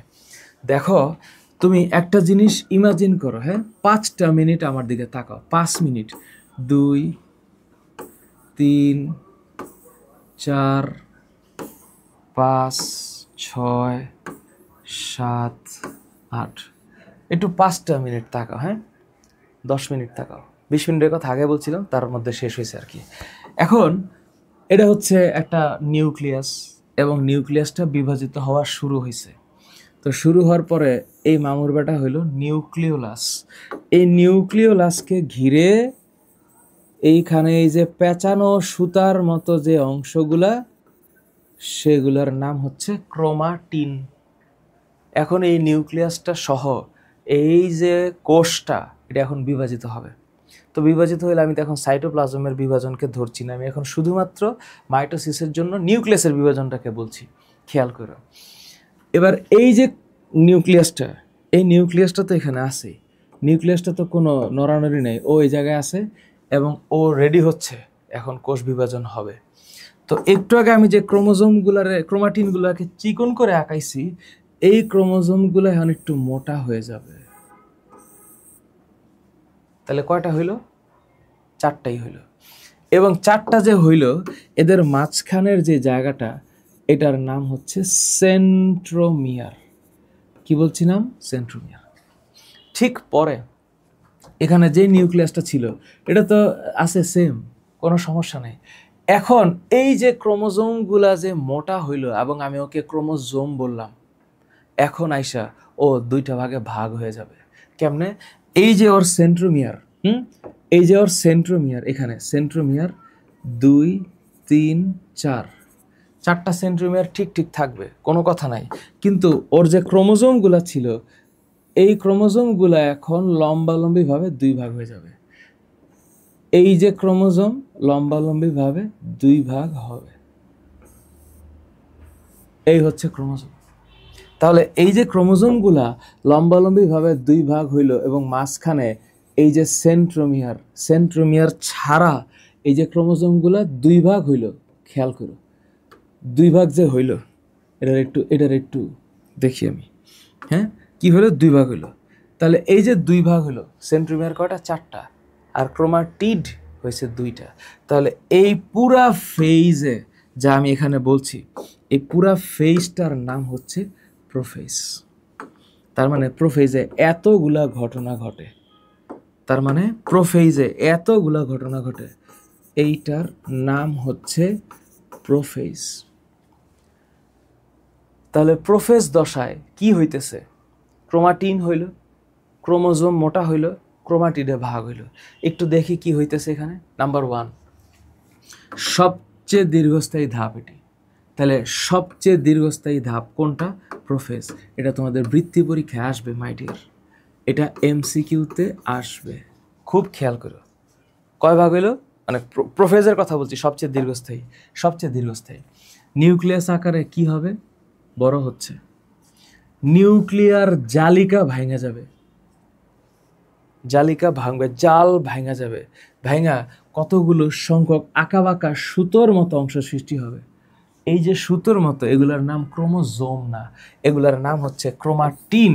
এটা বইয়ের মধ্যে আছে, এই জায়গাটা একটু মিস্টেক হয়েছে, তাহলে এখানে আসলে হবে ক্রোমাটিন, এখানে ক্রোমাটিন হবে। ওকে, একটু খেয়াল করো, একটু খেয়াল করো। তাইলে এইটার নাম হইল ক্রোমাটিন বলা হয়। এরপর প্রতিটি ক্রোমোজোম, না ক্রোমাটিন বলে না, এরপর মোটা হয়, এরপর মোটা হয়, লাইনটা হওয়া উচিত কি জানো, এরপর মোটা হয়, মোটা মোটা হয়, যখন মোটা হয় তখন তার নাম হইল ক্রোমোসোম, বা তুমি ক্রোমোজোম দুইটাই বলতে পারো, বললা। এরপর ক্রোমোজোম লম্বালম্বিভাবে বিভক্ত হয়ে দুইটা ক্রোমাটিড গঠন করে। এইবার ঠিক আছে, এবং এগুলো কিসে যুক্ত থাকে, এগুলো যুক্ত থাকে সেন্ট্রোমিয়ারে। একটু খেয়াল করো, সেন্ট্রো এই শব্দটার মানে হইল মাঝে, সেন্ট্রো শব্দটার মাঝে, মিয়ার মিয়ার এই শব্দটার মানে ক্ষুদ্রাংশ। এবার বলো তোমরা বুঝছো কিনা। তাহলে আমি যদি ছবিটার দিকে তাকাই, প্রোফেজে যা হয় এখানে আমি তাই বলছি। ওকে, এই জিনিসগুলো মনে রাখতে হবে যদি সিকিউতে আসে, এবং চিন্তা ভাবনায় মনে রাখতে হবে যেভাবে পরীক্ষা আসতে পারে, এবং ফিলিংসটা হচ্ছে যে হ্যাঁ আমি একটা পুরো প্রসেস বুঝছি। মুখস্থ আমরা করব, বুঝা করব। এর পরের ধাপটার নাম হচ্ছে প্রোমেটাফেজ। এই ধাপে কি হবে, ওই যে নিউক্লিয়াস, হ্যাঁ এই নিউক্লিয়াসটা আস্তে আস্তে, এই নিউক্লিয়াসটা আস্তে আস্তে একটু একটু নাই হইতে থাকবে, মানে ও হইল আস্তে আস্তে নাই হইতে থাকবে, মানে ও নাই, আস্তে আস্তে বিলুপ্ত বিলুপ্ত হইতে থাকবে। এবার এই নিউক্লিয়াসের বাইরে যে সেন্ট্রোমিয়ার আছে, মানে নিউক্লিয়াসের বাইরে যে সেন্ট্রিওল আছে, এই সেন্ট্রিওল উপরে, হ্যাঁ আমি এটাকে একটু সরাইলাম, এটাকে একটু সরাইলাম, ও নাই আস্তে আস্তে, হ্যাঁ নাই। তাহলে সেন্ট্রিওল যে আছে উপরে, এই সেন্ট্রিওল আর এই সেন্ট্রিওল, দুইটা যে সেন্ট্রিওল, এই সেন্ট্রিওল ওরা সুতা তৈরি করবে, এই যে এরকম স্পিন্ডল ফাইবার তৈরি করবে, এই যে স্পিন্ডল ফাইবার, এই স্পিন্ডল ফাইবার তৈরি করবে, করলো স্পিন্ডল ফাইবার। এবং এই যে স্পিন্ডল ফাইবারের ভিতরে যে নিউক্লিয়ার মেমব্রেন ছিল, এটা কিন্তু আস্তে আস্তে বিলুপ্ত। এখন এই যে স্পিন্ডল ফাইবার হইল না, এইটার নামই হলো প্রোমেটাফেজ। এখন এই যে সেন্ট্রোমিয়ারগুলা যে আছে, খেয়াল করো, সেন্ট্রোমিয়ারগুলা যে আছে 1 2 3 4, সেন্ট্রোমিয়ারগুলো আছে না, আছে। এইখানে আইসা এই যে ক্রোমাটিডগুলা যে ছিল, এগুলা কিন্তু এইখানে এই যে এরকম যুক্ত হয়ে থাকবে, এই যে ক্রোমাটিড যুক্ত হয়ে থাকবে, এটার নাম হচ্ছে প্রোমেটাফেজ। তাহলে এক একটা তন্তুকে বলে স্পিন্ডল ফাইবার, আর যেই তন্তুটার সাথে সেন্ট্রোমিয়ার লাইগা আছে তার নাম হইল ট্র্যাকশন ফাইবার বা আকর্ষণ তন্তু, ট্র্যাকশন ফাইবার বা আকর্ষণ তন্তু। এবার একটু দেখি এখানে আমি কি বলছি। এটার নাম হচ্ছে প্রোমেটাফেজ। প্রোমেটাফেজ দশাটা হচ্ছে সবচেয়ে স্বল্পস্থায়ী দশা, এটাও পরীক্ষায় আসে। তারপর কি হবে, যে নিউক্লিয়ার পর্দা, নিউক্লিয়াস বিলুপ্ত হয়ে যায়, এটা মিথ্যা কথা, এটা মিথ্যা কথা। এখানে বলতে হবে, এখানে বলতে হবে হতে থাকে, হতে থাকে, লাইনটা ভুল হয়েছে। এখানে বলতে হবে যে এটা এখনো পুরোপুরি বিলুপ্ত হয় না, এখানে বলতে হবে যে এখানে হতে থাকে, পুরোপুরি বিলুপ্ত এখনো হয় নাই। আচ্ছা, পরের পয়েন্ট হচ্ছে কি হবে, কতগুলো তন্তুর আবির্ভাব হবে। কি আকৃতি, মাকু আকৃতি। মাকু মানে কেমন, মাকু মানে হচ্ছে উপরে আর নিচে চিকন, মাঝে মোটা, এটার নাম মাকু, মাকু আকৃতির হয়। তো এই যন্ত্রের নাম কি, স্পিন্ডল যন্ত্র, যন্ত্রের নাম কি, স্পিন্ডল যন্ত্র। এবং প্রাণী কোষের ক্ষেত্রে সেন্ট্রিওল দুটির চারদিক থেকে বিচ্ছুরিত রশ্মির মতো কোন রশ্মি থাকে, অ্যাস্টার রশ্মি। তাহলে এই অ্যাস্টার রশ্মি কোন কোষ থেকে নির্গত হবে, প্রাণী কোষ। এবং এরা এরপরে মেটাফেজ দশায় আইসা, মেটাফেজ দশায় আসবে, ওটা তো প্রোমেটাফেজ গেল। তাহলে এইখানে এই দশাটার নাম হচ্ছে প্রোমেটাফেজ, প্রোমেটাফেজ, মনে থাকবে, এইটা হলো মেটাফেজ। এই দশায় এই নিউক্লিয়ার মেমব্রেন নাই, নাই। এখন ওই যে আমার সেন্ট্রিওল এখানে আর এখানে, আর এই যে আমার স্পিন্ডল ফাইবার, এই স্পিন্ডল ফাইবার কিন্তু ঠিকঠাক আছে। এখানে যতগুলা সুতা আছে প্রত্যেকটা স্পিন্ডল ফাইবার কিন্তু ঠিক আছে, প্রত্যেকটা স্পিন্ডল ফাইবার। এইবার এখানে সেন্ট্রোমিয়ারগুলো কটা ছিল? 4টা। এই 4টা সেন্ট্রোমিয়ার 1 2 3 4 একদম মাঝ বরাবর আসবে। তার মানে এখানে যে ক্রোমোজোমগুলো আছে, ক্রোমোজোমগুলো আছে, হ্যাঁ, ক্রোমোজোমগুলো কিন্তু ক্রোমাটিড সহ আছে, আছে না? এগুলা কোন বরাবর আসবে? এগুলা একদম মাঝ বরাবর আসবে। যখনই মাঝ বরাবর আসলো এই দশাটার নাম, ওমা, এই দশাটার নাম হইল মেটাফেজ। এই দশাটার নাম হইল মেটাফেজ। এরপর নিউক্লিয়ার মেমব্রেন তো বাদ, এই নিউক্লিয়ার মেমব্রেন নাই, নাই। তার মানে এইখানে এই যে সেন্ট্রিওল, সেন্ট্রিওল দুইটা, আর আর এইখানে যে সুতা আছে, সুতা, এটার নাম কি? স্পিন্ডল সুতা। এটার নাম হচ্ছে স্পিন্ডল সুতা, স্পিন্ডল ফাইবার। এইবার সেন্ট্রোমিয়ারগুলা ভাগ হইয়া দৌড় মারবে। দৌড় যখন মারবে তখন মাইরি 1 2 3 4, তখন 1, এই ঠিক এই যেখানে আগাইছো তার নিচের সুতা বরাবর, সুতা বরাবর, সুতা চেঞ্জ করা যাবে না, হ্যাঁ, এই সুতা বরাবর আঁকাইতে হবে। এরপরে সে ক্রোমোজোমগুলোর আঁকাই দিতে হবে ঠিক এইভাবে, ক্রোমোজোমগুলো নিচের দিকে এভাবে ক্রোমাটিডগুলো থাকবে। তো এই যে ক্রোমাটিডগুলো থাইকা এখন যে দৌড় মারবে, এখানে ক্রোমোজোমগুলো দেখতে 4 রকম ইংলিশ অ্যালফাবেটের মতো হয়। কি কি? একটার নাম হচ্ছে ভি, একটার নাম এল, একটা জে, একটা আই, এবং তখন ওদের নাম হয় মেটাসেন্ট্রিক। মেটাসেন্ট্রিক। এল এর নাম হয় সাবমেটাসেন্ট্রিক, তারপর জে এর নাম হয় অ্যাক্রোসেন্ট্রিক, আর এইটার নাম হয় টেলোসেন্ট্রিক। তাহলে মেটা, সাব মেটা, অ্যাক্রো, টেলো, কটা হলো? 4টা নাম হয়েছে, মেটা, সাব মেটা, অ্যাক্রো এবং টেলো। মেটাসেন্ট্রিক, সাবমেটাসেন্ট্রিক, অ্যাক্রোসেন্ট্রিক আর টেলোসেন্ট্রিক, এই যে 4টা ইংলিশ অ্যালফাবেট, এই 4টা ইংলিশ অ্যালফাবেটের মতো ক্রোমোজোম দেখা যায়। এরপর কি হবে? এটা তো নাই, হ্যাঁ, এটা তো নাই। এইবার কি হবে? এই যে এই জিনিসটা, এটা তখন আলাদা করে নতুন করে সৃষ্টি হবে। উপরে একটা সৃষ্টি হবে এবং নিচে একটা সৃষ্টি হবে, কারণ এখন নতুন 2টা কোষ হবে। আর যে ইগুলা ছিল, মানে এই স্পিন্ডল ফাইবারগুলো ছিল, স্পিন্ডল ফাইবারগুলো আস্তে আস্তে এখন বিনষ্ট হইতে থাকবে, কারণ এখন নতুন কোষ সৃষ্টি হচ্ছে। এবার ওই যে 4টা যে গেল, 4টা 1 2 3 4, 1 2 3 4, এই 4টা কি? সেন্ট্রোমিয়ার। তাহলে বাকি থাকছে ক্রোমোজোম। এই যে ক্রোমোজোমগুলো, না, ক্রোমোজোমগুলো এখন আসলে এরকম মোটা থাকবে না, আস্তে আস্তে এখন ওগুলা চিকন হয়ে চিকন হয়ে পেঁচানো সুতার মতো আকার ধারণ করবে। আবার কয়টা কোষ হলো? 2টা কোষ। এইবার সাইটোপ্লাজমের মধ্য দিয়ে যখন 2টা ভাগ হবে, তখন সাইটোপ্লাজম যখন 2 ভাগ হইয়া এদিকে সাইটোপ্লাজম এবং এদিকে সাইটোপ্লাজম ভাগ হবে, তখন এই প্রসেসের নাম হচ্ছে সাইটোকাইনেসিস। এই হলো আমার 10 মিনিটের বয়ান। তাহলে এই ধাপের নাম কি?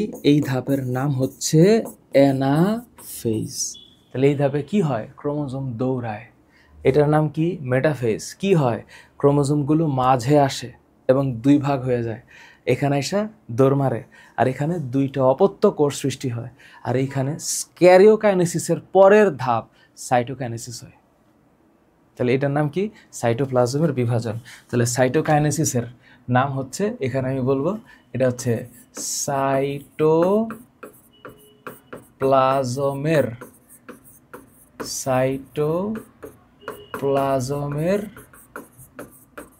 বিভাজন। সাইটোপ্লাজমের বিভাজন। বুঝাইতে পারছি? ক্লিয়ার? এবার প্রশ্ন হচ্ছে, স্যার এই যে এরপর যে দশাগুলার ব্যাখ্যা আমি দিয়েছি। কি মেটাফেজ, মেটাফেজ ধাপে একটা ইম্পর্টেন্ট জিনিস, সেটা হচ্ছে বিষুবীয় অঞ্চলে আসে। বিষুবীয় অঞ্চল মানে কি? বিষুবীয় অঞ্চলের মানে হচ্ছে দুই মেরুর মাঝে, দুই মেরুর মাঝে বিষুবীয় অঞ্চল। এবং সেন্ট্রোমিয়ারের সাথে কি দিয়ে আটকে থাকে? তন্তু মানে সুতা। সেন্ট্রোমিয়ারের সাথে সুতা দিয়ে আটকানো থাকে, সুতা, তন্তু। এবং এটার নাম হচ্ছে ট্র্যাকশন, ট্র্যাকশন তন্তু, ট্র্যাকশন ফাইবার। ট্র্যাকশন এই শব্দটার মানে হচ্ছে আকর্ষণ। এবং এই ধাপে ক্রোমোজোমগুলো সবচেয়ে খাটো মোটা হয়। এটা বৃত্তি পরীক্ষায় আসবে, এটা বৃত্তি পরীক্ষায় আসার মতো প্রশ্ন, বৃত্তি এমসিকিউ। তারপর কি? অ্যানাফেজ, এটার বাংলা গতি পর্যায়। এ পর্যায়ে কি হবে? সেন্ট্রোমিয়ারগুলো বিভক্ত হয়ে, দুই ভাগে বিভক্ত হয়ে দৌড় মারতে থাকে।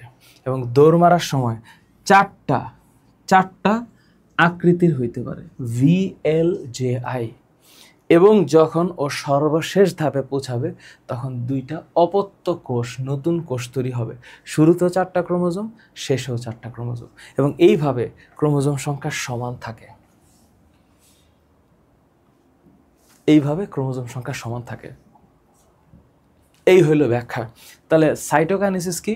সাইটোকাইনেসিস হচ্ছে ক্যারিওকাইনেসিসের পর, ক্যারিওকাইনেসিসের পরে, ক্যারিওকাইনেসিসের পরে সাইটোপ্লাজমের যে ভাগ হয়, সাইটোপ্লাজমের যে ভাগ হয় তাকে সাইটোকাইনেসিস বলে। সাইটোকাইনেসিস বলে, বুঝতে পারছি? এটার নাম সাইটোকাইনেসিস। ভালো কথা। এরপর এমসিকিউগুলো ডিপেন্ড করবে আমি এতক্ষণ যা পড়াইছি তার উপরে। মাইটোসিস বিভাজন কয়টি পর্যায়ে সম্পন্ন হয়? এটা একটা খুব ভেগ কোয়েশ্চেন। যদি আসল প্রশ্নটা হয় যে মাইটোসিস কয় পর্যায়ে হয়, তাহলে হবে 2 পর্যায়ে, একটা হচ্ছে ক্যারিওকাইনেসিস আর একটা সাইটোকাইনেসিস। কিন্তু যেহেতু তোমরা উত্তর বই থেকে করবা, এই জায়গাটাতেই একটা বিষয় আছে, সেটা হলো আমি মাত্র একটা এমসিকিউ দাগাইছি, আমি এরপরে দাগাচ্ছি। আমি একটু দাগায় দিব তোমাদেরকে। আমি আগে এমসিকিউর যাই, শুরু থেকে যাই। এখন আমি এমসিকিউ এখান থেকে দাগাবো। দেখো আমি এই জায়গায় শুধুমাত্র একটা দাগ দিছি এমসিকিউতে।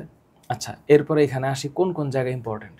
মাইটোসিসের ক্ষেত্রে ইম্পর্টেন্ট জায়গাটা হচ্ছে যে এখানে সম আকৃতির, সমগুণ সম্পন্ন এবং সমসংখ্যক ক্রোমোজোম বিশিষ্ট কোষ হয়, এটা ইম্পর্টেন্ট। দ্বিতীয় ইম্পর্টেন্ট হচ্ছে মাইটোসিসের বৈশিষ্ট্য। তোমরা ক্লিয়ার এই মাইটোসিসের বৈশিষ্ট্য সব পড়বা, সব, কোনোটা বাদ দিবা না। তৃতীয়ত হচ্ছে মাইটোসিস কোথায় হচ্ছে, তাহলে তুমি বলবা কাণ্ড, মূলের অগ্রভাগ, ভ্রূণমুকুল, বর্ধনশীল পাতা, এই বেলাতে যেখানে বড় হবে। আচ্ছা, ইম্পর্ট্যান্ট লাইনগুলো আমি দাগাই দিই। দেখো ইম্পর্ট্যান্ট আরেকটা জিনিস, সেটা হচ্ছে কোথায় কোথায় মাইটোসিস হয় না। Very important. হয় না হচ্ছে প্রাণীর স্নায়ুকোষে, সেন্ট্রিওল নাই। পরিণত লোহিত রক্তকণিকায়, সেন্ট্রিওল নাই, কিচ্ছু নাই, বিভাজন হয় না। অনুচক্রিকা, রক্তকণিকা। উদ্ভিদের স্থায়ী টিস্যুর কোষে, কোন টিস্যু? উদ্ভিদের স্থায়ী টিস্যুর মধ্যে জাইলেম আর ফ্লোয়েম। সাধারণত এগুলো বিভাজিত হয় না। সিগন্যাল বিভাজিত হয় না। আচ্ছা, এ ধরনের বিভাজন হয় না। এরপরে মাইটোসিস বিভাজনটি 2টি পর্যায়ে সম্পন্ন হয়। এই লাইনটার কাছে আমি আসতে যাচ্ছিলাম। তাহলে এই যে এখানে বলছে না 2টা পর্যায়, তোমরা ভুল করে আবার prophase, prometaphase, metaphase, anaphase, telophase মনে করে 5টা পর্যায়ে দিও না। তাইলে এখানে মাথা রাখতে হবে একটা কি নিউক্লিয়াসের বিভাজন আর একটা সাইটোপ্লাজমের বিভাজন। নিউক্লিয়াসের বিভাজনকে ক্যারিওকাইনেসিস বলে।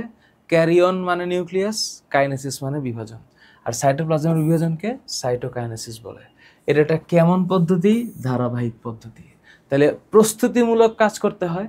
এই যে প্রস্তুতিমূলক কাজ যে হয়, কোষ বিভাজন শুরু হওয়ার আগে নিউক্লিয়াসকে কিছু প্রস্তুতিমূলক কাজ করতে হয়, এটার নাম ইন্টারফেস। এটা সিকিউর কতে আসবে, কতে মন থাকবে ইন্টারফেজের কথা। তাহলে অপশনটা যাই হোক, এখানে রাইট অ্যান্সার হবে 2টা। বুঝতে পারছি? আচ্ছা, ভালো কথা। কোষ বিভাজনের কোন পর্যায়ে নিউক্লিয়াস আকারে বড় হয়? অবশ্যই প্রোফেজ, নিউক্লিয়াস আকারে বড় হয়। কেন? এই যে যখন ক্যারিওকাইনেসিসের গল্প আসবে তখন বুঝতে হবে যে ক্যারিওকাইনেসিস 5 ধাপে হচ্ছে, এবং 5টা ধাপের বানান তুমি জানো, মিনিংও তুমি জানো। এবার স্যার ছবি আঁকা ফরজ, ফরজে কে ফায়া। আচ্ছা, এবার আসি। তাহলে স্যার এই যে এখানে লেখা আছে কোষের নিউক্লিয়াস আকারে বড় হয়, তাহলে প্রোফেজ ধাপে নিউক্লিয়াস আকারে বড় হয়, এটা বুঝলাম। এখানে লেখা উচিত ছিল সবচেয়ে বড় পর্যায়ে বা দীর্ঘস্থায়ী পর্যায়ে, ওইটা এখানে নাই।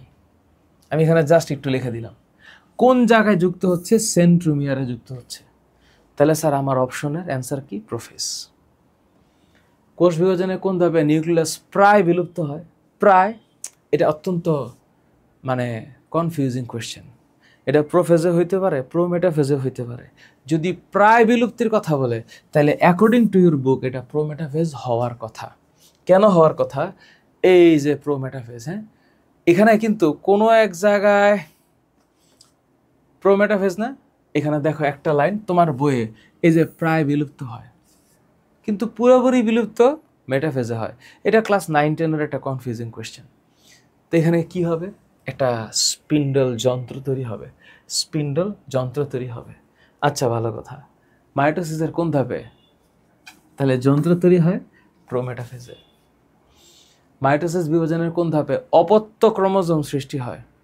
অপত্য ক্রোমোজোম খুব সেন্সিটিভ একটা কথা, যেখানে সেন্ট্রোমিয়ারটা ভাঙবে এবং সেই অপত্য ক্রোমোজোম মেটাফেজেই হবে। কেমনে? এবার আসি। এবার একটু বইটার মধ্যে দেখা দরকার। দেখো, আচ্ছা, এখানে একটা জিনিস মাথায় রেখো যে ট্র্যাকশন ফাইবারের এক একটা, ওই যে ট্র্যাকশন বা আকর্ষণ তন্তু কোনটা, যেখানে সেন্ট্রোমিয়ার লাইগা থাকে। এই যে এইখানে দেখো এই ক্রোমোজোমগুলো সবচেয়ে খাটো মোটা দেখা যায়, এখানে কিছু লেখা নাই, কিন্তু আহারে কষ্ট লাগতেছে। এই যে প্রতিটি ক্রোমোজোমের সেন্ট্রোমিয়ার 2 ভাগে বিভক্ত হয়ে যায়, ফলে প্রত্যেক ক্রোমাটিড একটি করে সেন্ট্রোমিয়ার থাকে। এখন এই অবস্থায় প্রতিটি ক্রোমাটিডকে অপত্য ক্রোমোজোম বলে। এটা একটা মিসকনফিউশন। মিসকনফিউশন বলতে এটা অ্যাকচুয়ালি মিস ইনফরমেশন বা confusion, sorry for my English word. এই অপত্য ক্রোমোজোম যে বলে, এই অপত্য ক্রোমোজোমের ঘটনাটা আসলে মেটাফেজে হয়। তো এখানে গিয়ে আসলে অ্যানাফেজের কথা বলছে, কিন্তু আসলে এটা মেটাফেজ হবে। কিন্তু তোমাদের বইয়ে যেহেতু আছে, তো ওই বোর্ড বই হিসাব করতে গেলে অ্যান্সারটা এটা হওয়া উচিত। কিন্তু ইন্টারে গিয়ে তোমরা পড়বা যে মেটাফেজেই ভাগ হয়ে যায়, অ্যানাফেজে দৌড় দেয়, অ্যানাফেজে কেবল দৌড় দেয়। কিন্তু তোমাদের বই হিসাবে এখনকার অ্যান্সার অ্যানাফেজ। মাইটোসিসের কোন ধাপে ক্রোমোজোমগুলো ভিএল যে আকৃতি ধারণ করে? সবাই জানে যে এটা অ্যানাফেজ হবে, গতি পর্যায়ে। টেলোফেজ ধাপে নিউক্লিয়ারিটিগুলো গঠিত হয়, ক্যারিওকাইনেসিসের সমাপ্তি ঘটে, কথা সত্য। অপত্য ক্রোমোজোম কেন্দ্রে থাকে। একটু দেখি তোমাদের বইয়ের কথাগুলো একটু বেশি ইম্পর্টেন্ট। কেন? এই যে টেলোফেজে দেখো লেখা আছে অপত্য ক্রোমোজোমগুলো বিপরীত মেরুতে এসে পৌঁছায়, বুঝলাম। নিউক্লিয়ার পর্দা নিউক্লিয়াসের পুনঃ আবির্ভাব ঘটে, এটাও বুঝলাম। ক্রোমোজোমগুলো সরু লম্বা আকার ধারণ করে, তাও ঠিক আছে। এবং ক্যারিওকাইনেসিসের সমাপ্তি ঘটে। তার মানে বইয়ের লাইন যদি আমি হিসাব করি, তাহলে এখানে অপত্য ক্রোমোজোম কেন্দ্রে থাকে এরকম কোনো লাইন এখানে নাই, নাই, আমি দেখি নাই। অপত্য ক্রোমোজোম কেন্দ্রে থাকে, বিপরীত মেরুতে পৌঁছায়, তো কেন্দ্রে তো থাকবে না। তাহলে এখানে রাইট অ্যান্সার হচ্ছে 2 ও 3, 2 ও 3। এরপর মিওসিস। তার মানে আমি যতটুকু এমসিকিউ দেখাইলাম এটা যথেষ্ট বলে মনে হচ্ছে আমার কাছে। আর মিওসিসে হইল কি মূলক? কোষ বিভাজন, হ্রাসমূলক কোষ বিভাজন, হ্রাসমূলক কোষ বিভাজন। তার মানে এটা কি? Reductional cell division. এইবার প্রশ্ন হচ্ছে, এইটা একটা কোষ, কোষের ভিতরে এই হইল নিউক্লিয়াস। এই নিউক্লিয়াসে আমার বডিতে জনন মাতৃকোষ 46টা ক্রোমোজোম আছে। তো 46টা ক্রোমোজোম থেকে 4টা করে কোষ সৃষ্টি হইতে একটা সময় লাগে মিওসিসে। তাহলে মিওসিস হইতে গেলে প্রথমে যেটা হইতে হবে, প্রথমে আগে 2টা ভাগ হবে, এই একটা এই একটা, 2টা ভাগ হবে। তাহলে 1 2, তাহলে এইখানে অবশ্যই 23টা এবং এখানে 23টা ক্রোমোজোম হবে। ঠিক সেম ভাবে এখানে হ্যাঁ 1 2 3 4, কয়টা হলো? 4টা। এখন 4টা যদি হয় তাহলে এখানেও 23 23 23 23, 23টা ক্রোমোজোম। তাহলে এই যে এখানে 23টা ক্রোমোজোম হইল, 23টা ক্রোমোজোম হইল, খুব খেয়াল। তাহলে এইটার নাম হচ্ছে মিওসিস 1 আর এইটার নাম হচ্ছে মিওসিস 2। তাহলে এইটার নাম হইল মিওসিস 1 আর এইটার নাম হইল মিওসিস 2। এবং মাঝখানে যে একটা দশা আছে এটা তোমরা সামনে গিয়া পড়বা, যে মিওসিস 1 আর মিওসিস 2 এর মাঝে যে স্টেজটা থাকে তার নাম হচ্ছে ইন্টারকাইনেসিস। শব্দটা হচ্ছে ইন্টারকাইনেসিস। তাহলে যেই কোষে এই বিভাজনটা হচ্ছে তার নাম হইল জনন মাতৃকোষ। এই হলো মিওসিস। তাহলে স্যার মিওসিসের বৈশিষ্ট্য আছে না, পড়া লাগবে না? লাগবে। মিওসিসের বৈশিষ্ট্যের মধ্যে জনন মাতৃকোষ আর হ্যাপ্লয়েড জীবের জায়গোটে মিওসিস ঘটে। এই লাইন আবার তোমাদের জন্য ডিফিকাল্ট। হ্যাপ্লয়েড জীব কোনটা? একপ্রস্থ ক্রোমোজোম বিশিষ্ট জীব। একটা থেকে কয়টা হবে? 4টা। মনে রাখো, আপাতত মনে রাখো, ক্রোমোজোম একবার বিভক্ত হয়, এটা সত্য, কিন্তু নিউক্লিয়াস 2বার ভাঙে। সৃষ্ট 4টি কোষের নিউক্লিয়াসে কয়টা কোষ? 4টা কোষের নিউক্লিয়াসে ক্রোমোজোম সংখ্যা মাতৃ নিউক্লিয়াসের ক্রোমোজোম সংখ্যার অর্ধেক, ক্রোমোজোম সংখ্যার হাফ হয়ে যাবে। তো যেহেতু হাফ হবে তাই এইটার নাম রিডাকশনাল সেল ডিভিশন।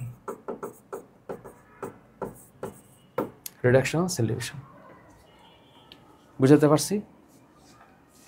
এবার আমারে বলো মিওসিস কোথায় হয়? একটা সহজ লাইন বই থেকে আমি একটু দেখাই, একটা সহজ লাইন। হ্যাঁ, এখানে যে সাইটোকাইনেসিস আছে পড়ে একটু, এরপরে যে মিওসিস, এই যে মিওসিস এখানে একটা শব্দ আছে, শব্দটা হইল এই আচ্ছা, এটার মিওসিসের বৈশিষ্ট্য হল এই যে মিওসিস কোথায় হয়। যদি মিওসিস কোথায় হয় প্রশ্নটা হয়, তাহলে আমি একদম মনে করো যে এটা আর আমি কি ব্যাখ্যা করব। ধর আমি এখান থেকে একটু টান দিলাম, টান দিয়া ওরা একটু নিয়ে আসলাম এখানে, ঠিক আছে, এইখানেই হয় মিওসিস। কোথায় হচ্ছে মিওসিস? হইল কোথায়? যে মিওসিস কোষ বিভাজন ডিপ্লয়েড জীবের জনন কোষে। কোন কোষে? জনন কোষ। এটাকে ইংলিশে গ্যামিট অর গ্যামেটিক সেল বলে। জনন মাতৃকোষে ঘটে। সপস্য উদ্ভিদের পরাগধানী এবং ডিম্বকের মধ্যে, উন্নত প্রাণীদের শুক্রাশয় ডিম্বাশয়ের মধ্যে। এই যে শুক্রাশয়, মানে আমাদের কথা বলছে, এই শুক্রাশয়কে আমরা ইংলিশে টেস্টিস বলি আর ডিম্বাশয়কে ইংলিশে ওভারি বলি। টেস্টিস থেকে যেটা উৎপন্ন হয় তার নাম হচ্ছে স্পার্ম, ওভারি থেকে যেটা উৎপন্ন হয় তার নাম ওভাম। স্পার্ম মানে শুক্রাণু আর ওভাম মানে ডিম্বাণু। হ্যাপ্লয়েড জীবের জায়গোটে মিওসিস ঘটে। This is sensational important. Haploid জীবের জায়গোটে মিওসিস বিভাজন ঘটে।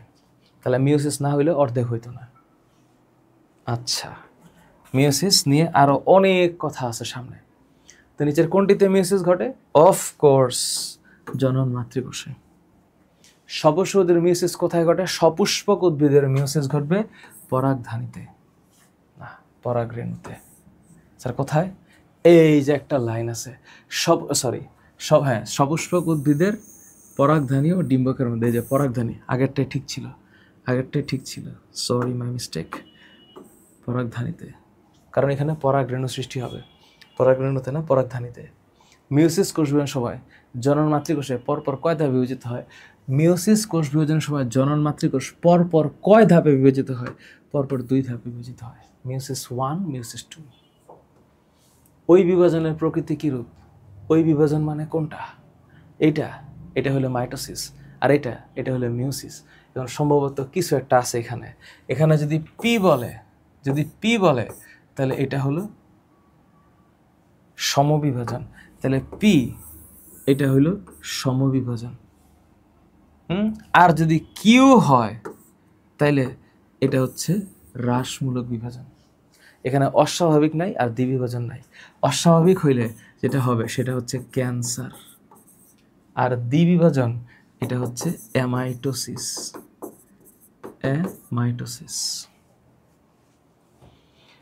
কিউ বিভাজনের ফলে মানে মিওসিসের ফলে দৈহিক বৃদ্ধি তো হবে না, তাহলে কি হবে? হ্যাপ্লয়েড কোষ সৃষ্টি হবে, ক্রোমোজোমের সংখ্যা অর্ধেক হবে। তাহলে রাইট অ্যান্সার 2 আর 3। বংশগতি নির্ণয় ক্রোমোজোম। এইবার একটু 5-7 মিনিট বেশি সময় নিব। কেমনে? আমি ধরলাম এটা হচ্ছে বাবা আর এইটা হচ্ছে মা। তো বাবার বডি আর মায়ের বডি থেকে যে জিনিসটা আসতেছে সেটা হইল, বাবার বডি থেকে আমি পাচ্ছি শুক্রাণু। তাহলে শুক্রাণু হইলো একটা কোষ, জনন কোষ, যার ভিতরে 23টা ক্রোমোজোম আছে, এবং এই 23টা ক্রোমোজোম হচ্ছে এন সংখ্যক ক্রোমোজোম, এবং এইটাকে বলা হচ্ছে হ্যাপ্লয়েড ক্রোমোজোম। আর শুক্রাণুর পরে এইখানে আছে হচ্ছে ডিম্বাণু। তো ডিম্বাণুতে কয়টা ক্রোমোজোম? 23টা ক্রোমোজোম, এবং এইখানেও এটা হচ্ছে হ্যাপ্লয়েড। এইবার বাবা এবং মা যখন মিলিত হবে নিষেক করার জন্য, তখন এইখানে যে মিলিত কোষটা হবে এইটার নাম হইল জাইগোট। এইটার নাম হইল জাইগোট।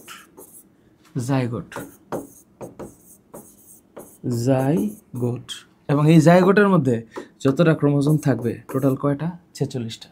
তাহলে এই 46টার মধ্যে 23টা মায়ের, 23টা বাবার, এবং এরপরে একটা বডি হবে।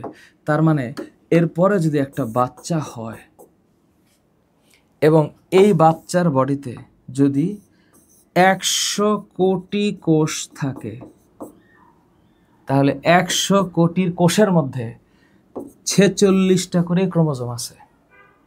তাহলে এই 4600 কোটি ক্রোমোজোম একটা বডিতে, 4600 কোটি ক্রোমোজোম,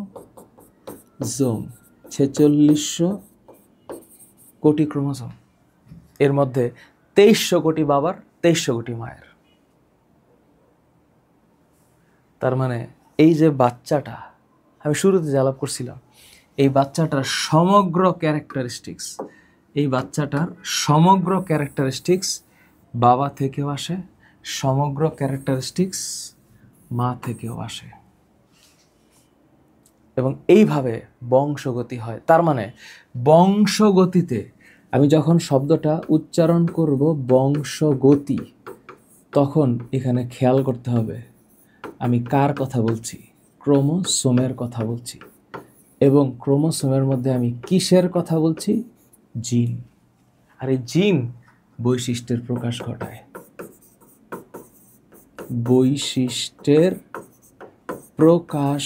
ঘটায়।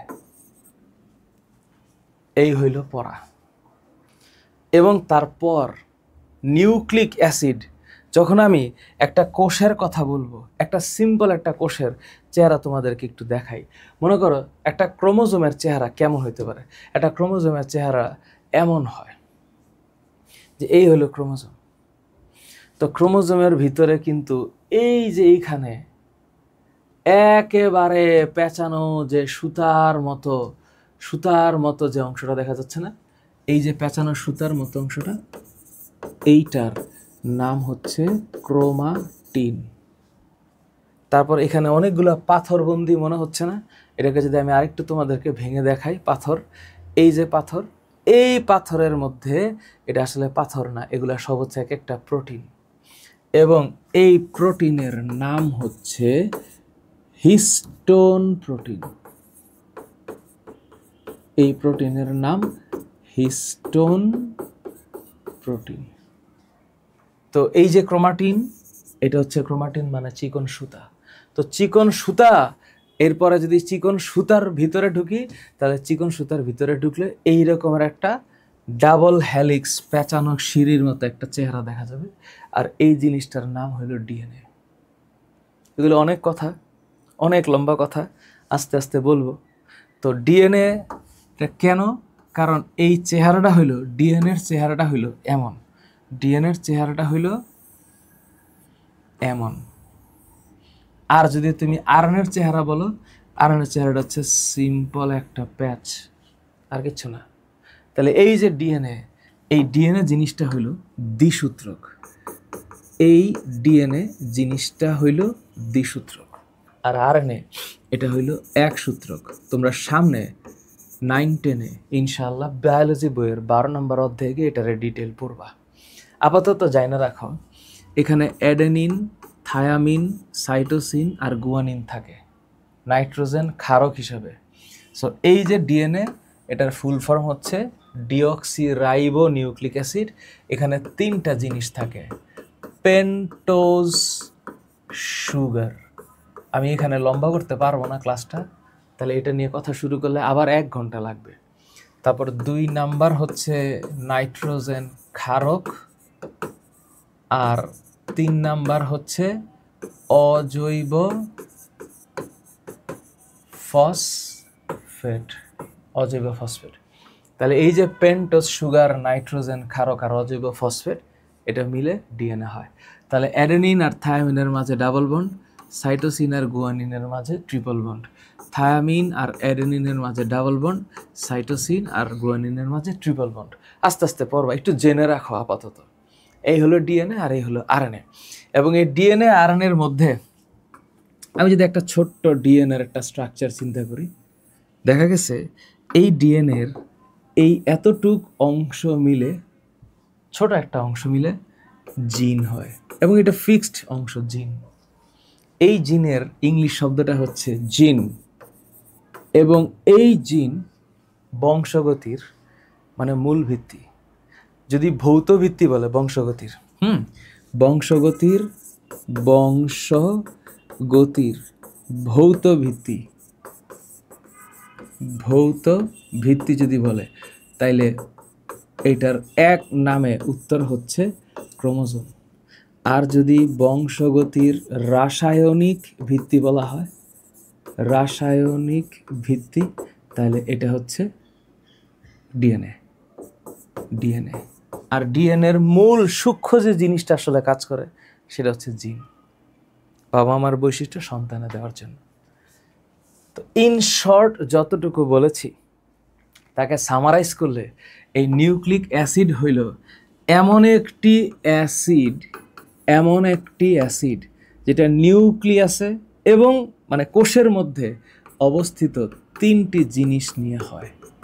1, পেন্টোজ সুগার। আপাতত একটু মনে রাখো, পেন্টোজ সুগার মানে হইল 5 কার্বন সুগার, 5 কার্বন সুগার। আচ্ছা, তারপরে হইল নাইট্রোজেন ক্ষারক, নাইট্রোজেন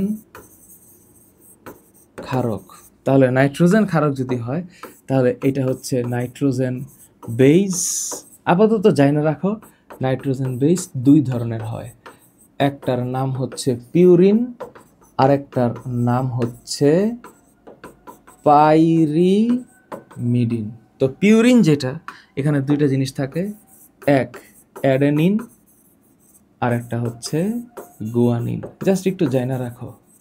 আর পাইরিমিডিনে হচ্ছে সাইটোসিন আর থায়ামিন, সাইটোসিন আর থায়ামিন।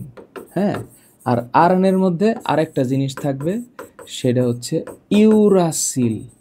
এটা কেবলমাত্র আরএনএতে থাকবে, এটা মাথায় রেখো, হ্যাঁ, ইউরাসিল। আর 3 নাম্বার যে জিনিসটা থাকে সেটার নাম হচ্ছে অজৈব ফসফেট, মূলত ফসফরিক অ্যাসিড। এটা সংকেত হচ্ছে H3PO4। আপাতত জেনে রাখো। এই হচ্ছে মোটামুটিভাবে তোমাদের চ্যাপ্টারের কন্টেন্ট। তো জিন তত্ত্বের জনকের ক্ষেত্রে এখানে একটা বিষয় আছে। জিন তত্ত্বের জনক শব্দটা ভুল, আসলে এটা বলতে হবে যে বংশগতির জনক। কেন? এখানে যে বিজ্ঞানীর নামটা আসতেছে ওনার নাম হচ্ছে গ্রেগর জোহান মেন্ডেল। তো তোমাদের বইয়ের মধ্যে একটা শব্দ লেখা আছে, সেটা হইল 19বিংশ শতাব্দীর দ্বিতীয়ার্ধে। তো এই গ্রেগর জোহান মেন্ডেল হলো অস্ট্রিয়ার একজন ধর্মযাজক। তো খেয়াল করতে হবে, গ্রেগর জোহান মেন্ডেল 19বিংশ শতাব্দীর দ্বিতীয় অর্ধে, অর্থাৎ এখানে শব্দটা হচ্ছে 1866 সাল। কাহিনীটা হচ্ছে 1866-তে হয়েছে। তো উনি মটরশুঁটি গাছ নিয়ে মেলা গবেষণা কইরা, মটরশুঁটি গাছ নিয়ে মেলা গবেষণা কইরা 2টা সূত্র দিয়েছিল। 2টা সূত্র, হ্যাঁ, এগুলা নিয়ে আমরা পরে ডিসকাস করব। এগুলো ইন্টারমিডিয়েটের বহুত বড় কনসেপ্ট। আপাতত মাথায় রাখো যে জিন তত্ত্বের জনক, আসলে এটা একটা ভুল। এখানে যদিও উত্তরটা গ্রেগর জোহান মেন্ডেল বলছি আমি, কিন্তু জিন এই শব্দটা কখনোই মেন্ডেল বলে নাই। মেন্ডেল কখনোই জিন উচ্চারণ করে নাই, জিন বলেননি। উনি যেটা বলছে ফ্যাক্টর। তো আপাতত তুমি গ্রেগর জোহান মেন্ডেল মনে রাখো। আচ্ছা, মানবদেহে কত জোড়া ক্রোমোজোম থাকে? মানবদেহে 23 জোড়া ক্রোমোজোম থাকে। এইটা একটা ভুল প্রশ্ন, এটা একটা ভুল প্রশ্ন। এটা কেন ভুল প্রশ্ন? এই যে করে বোর্ডে আসছে, কোন এক বোর্ডে, মানব দেহে না তোরে বোকা, মানব দেহের দেহ কোষে একটা কোষে। তো আমার বডির ভিতরে শুক্রাণু আছে না? আছে।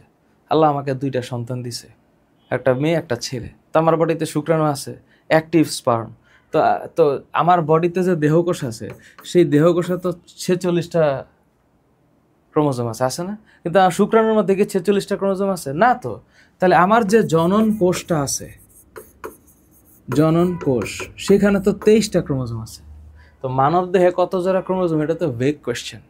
প্রশ্নটা হবে মানুষের দেহ কোষে কয়টা ক্রোমোজোম আছে?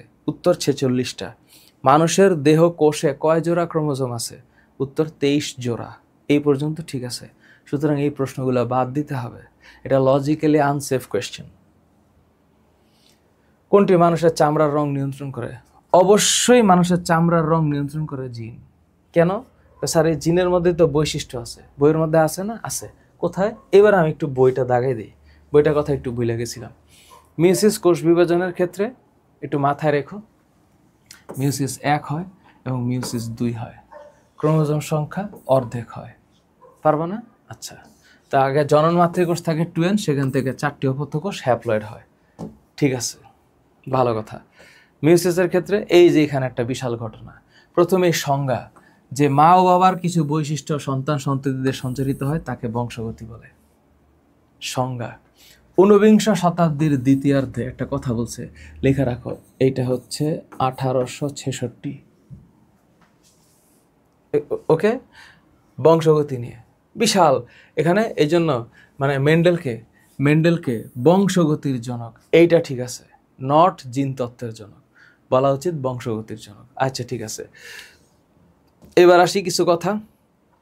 নিউক্লিক অ্যাসিড কয় ধরনের? তো ডিএনএ হচ্ছে ডিঅক্সিরাইবো নিউক্লিক অ্যাসিড। এই যে ডিঅক্সি না, এটার একটা বিশাল গল্প আছে, পরে বলবো। ডিঅক্সি মানে হচ্ছে নাই অক্সিজেন, ডিঅক্সি মানে নাই অক্সিজেন। আচ্ছা, তারপরে দেখো এখানে একটা কথা আছে, এই যে দেখো, মানুষের চোখের রং, চুলের প্রকৃতি, চামড়ার রং ইত্যাদি সবই জিন কর্তৃক নিয়ন্ত্রিত। তা জিনের মধ্যে আছে না? আবার এখানে আছে টোব্যাকো মোজাইক ভাইরাস, টিএমভি, কিন্তু তামাকের মোজাইক ভাইরাস না, টোব্যাকো মোজাইক ভাইরাস। এটার মধ্যে আরএনএ আছে, সকল ডিএনএ ক্রোমোজোম বহন করে, ঠিক আছে, সবার ডিএনএ থাকে না, মাঝে মাঝে আরএনএও থাকে। কথাবার্তা ডান, শেষ। তো শেষ যদি হয়ে থাকে, দেখি কি কি পরীক্ষা আসছে। বংশগতির ভৌত ভিত্তি, কনফার্ম ক্রোমোজোম, কনফার্ম। বংশগতির বৈশিষ্ট্যে ভূমিকা রাখে কে? ডিএনএ আর আরএনএ। হঠাৎ করে এনডি আসছে কোত্থেকে? Nobody nose. তাহলে এটা রাইট আনসার 1 ও 2। জিন নিয়ন্ত্রণ করে সব। মানুষের চোখের রং, চোখের রং বলতে আইরিশের রং। এই চোখের রং শব্দটা ঠিক না, এটা বলা উচিত আইরিশ। পিউপিলকে ঘিরে যে আছে সেটা হচ্ছে আইরিশের রং। তাহলে এখানে রাইট আনসার 3টাই হবে। এরপরে আমার ইউজুয়াল কন্টেন্ট যেটা সাধারণত থাকে, প্রত্যেকটা সিকিউর ক লিখে দিছি, পড়বা। প্রত্যেকটা সিকিউর ক লিখে দিছি, পড়বা, ভালো মতো পড়বা। এবং কয়ের উত্তর কিভাবে আসলে কিভাবে লিখতে হবে সেটা লিখে দিছি। সো আমার যে কন্টেন্ট, এই কন্টেন্ট পড়ার পর একটা স্টুডেন্ট যদি পরীক্ষার খাতায় লিখতে না পারে, আমার তরফ থেকে এর চেয়ে বড় সার্ভিস আর দেওয়া সম্ভব না। এবং আমি যে সিকিউ দিচ্ছি, এটা বৃত্তি পরীক্ষার জন্য ইম্পর্টেন্ট, কোচিংয়ে পরীক্ষার জন্য ইম্পর্টেন্ট, বার্ষিক পরীক্ষার জন্য ইম্পর্টেন্ট। আমি যেভাবে পড়াইছি সেই পড়ানোর উপর ভিত্তি করে তোমরা নিজেরা এই প্রশ্নগুলো সলভ করে আমাদের ক্লাস 8-এর গ্রুপে জমা দিবা। 8-এর গ্রুপে এই জমা দিবে, এর বাইরে কোনো প্রশ্ন আসা সম্ভব না। এবং একটা টিচারের সিকিউ সলভ করে দেওয়ার কোনো দরকার নাই, ঠিক আছে? বুঝাতে পারছি? তুমি নিজে সলভ করো, learn by yourself. Thank you so very much. আসসালামু আলাইকুম।